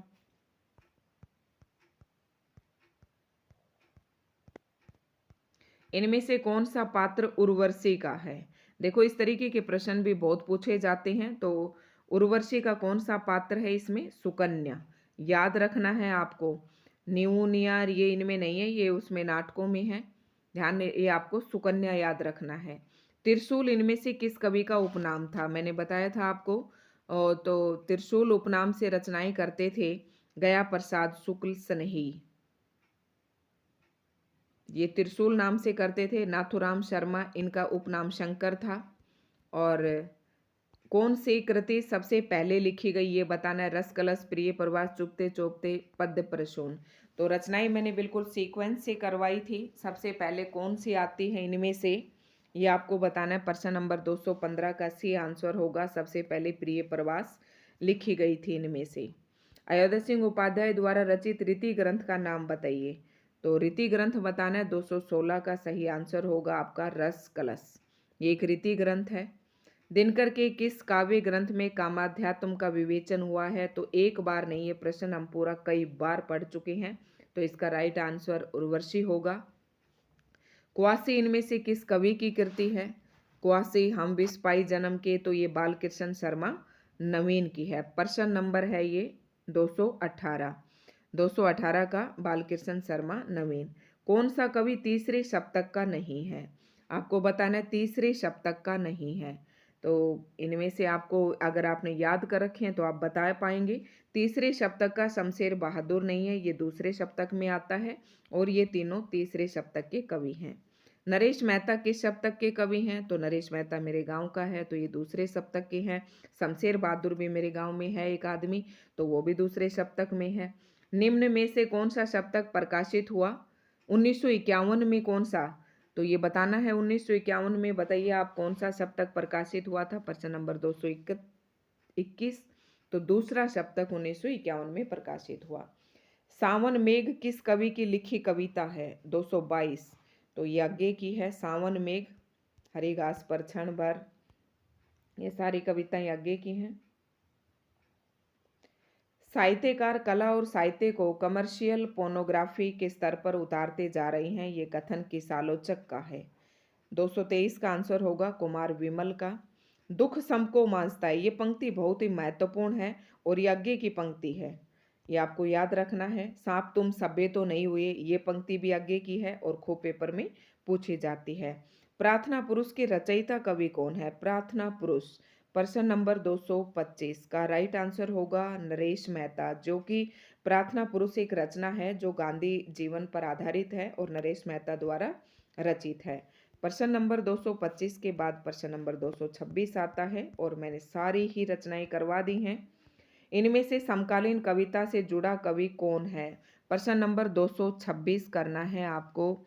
226 का सही आंसर बताना है। इनमें से समकालीन कविता से जुड़ा कवि कौन है? तो इसका धूमिल है, ये समकालीन कविता से जुड़ा हुआ है। और शमशेर बहादुर सिंह किस सप्तक के कवि हैं? भाई कितनी बार आ लिया, ये दूसरे सप्तक के कवि हैं। नेक्स्ट प्रश्न है नचिकेता किस काव्य ग्रंथ का पात्र है? तो ये आत्मजयी का है जो कठोपनिषद पर आधारित है। हजार हजार भावों वाली, तो ये रचना के कृतिकार हैं नागार्जुन हैं। और इनमें से चंद्रकांत देवताले की रचना कौन सी है? दीवारों पर खून कौन सी है? तो बताना है प्रश्न नंबर 229 का सही आंसर। और दीवारों पर खून लकड़बग्गा हंस रहा है, ये सारी रचनाएं चंद्रकांता देवताले की हैं। बेरंग बेनाम चिट्ठियां किस गीतकार की रचनाएं हैं? रचना है वीरेंद्र मिश्र, रामदरस मिश्र, ठाकुर प्रसाद मिश्र, रविंद्र भ्रमर। तो ये हैं रामदरस मिश्र की बेरंग बेनाम चिट्ठियां। नेक्स्ट प्रश्न है, इनमें से कौन से संकलन का संपादन डॉक्टर शंभुनाथ सिंह ने किया? प्रश्न नंबर 231। तो इसका किया नवगीत अर्धशती। इनमें से कौन से संकलन का संपादन यानी कि शंभुनाथ सिंह का है? तो ये है ऑप्शन सी। हाईक्यू 1999 संकलन का संपादन किसने किया है? प्रश्न नंबर 232 का तो डॉक्टर कमलेश भट्ट ने। इनमें से कौन हाईक्यू कविता से जुड़ा है? तो हाईक्यू कविता से जुड़ा है doctor Satyabhushan Varma. Option C सही होगा। गीतांगिनी का प्रकाशन कब हुआ? प्रश्न नंबर 234। तो ये 1958 में हुआ। अब नेक्स्ट है, संबूक नामक कृति के रचयिता। इंपॉर्टेंट है, पूछी जाती है और स्पेशल मैंने इसको कहा भी था कि ये महत्वपूर्ण है। प्रश्न नंबर 235 का तो ये जगदीश गुप्त की रचना है। मुक्ति प्रसंग इनमें से किसकी है? तो मुक्ति राजकमल चौधरी की है। ठीक है, 236 का डी। और नेक्स्ट है, इनमें से कौन सी कृति लीलाधर जंगूड़ी की है? तो नाटक जारी है, ये लीलाधर जंगूड़ी की है। आंगन के पार द्वार के रचयिता कवि का नाम बताइए? तो आंगन के पार द्वार ये आगे की है, 238। नेक्स्ट प्रश्न है, बस ये एक लास्ट पेज और है हमारे पास। कौन सी कृति धर्मवीर भारती की नहीं है? तो धर्मवीर भारती की कौन सी कृति नहीं है? खूब मैंने बताई आपको अभी। धर्मवीर भारती की तो लगभग यहाँ आपको प्रश्न करते करते याद हो गई होंगी। ठंडा लोहा, कनुप्रिया और 7 गीत वर्ष ये धर्मवीर भारती के हैं, लेकिन खुशबू के शिलालेख ये धर्मवीर भारती की रचना नहीं है। गिरजा कुमार माथुर की काव्य कृति छाटी, कल्पांतर, देशांतर, पश्यंती और सतपुड़ा के जंगल जो है ये इनकी रचना नहीं है, ये भवानी प्रसाद मिश्र की है। और खुशबू के शिलालेख, नाश और निर्माण, धूप के धान ये गिरजा कुमार माथुर की थी।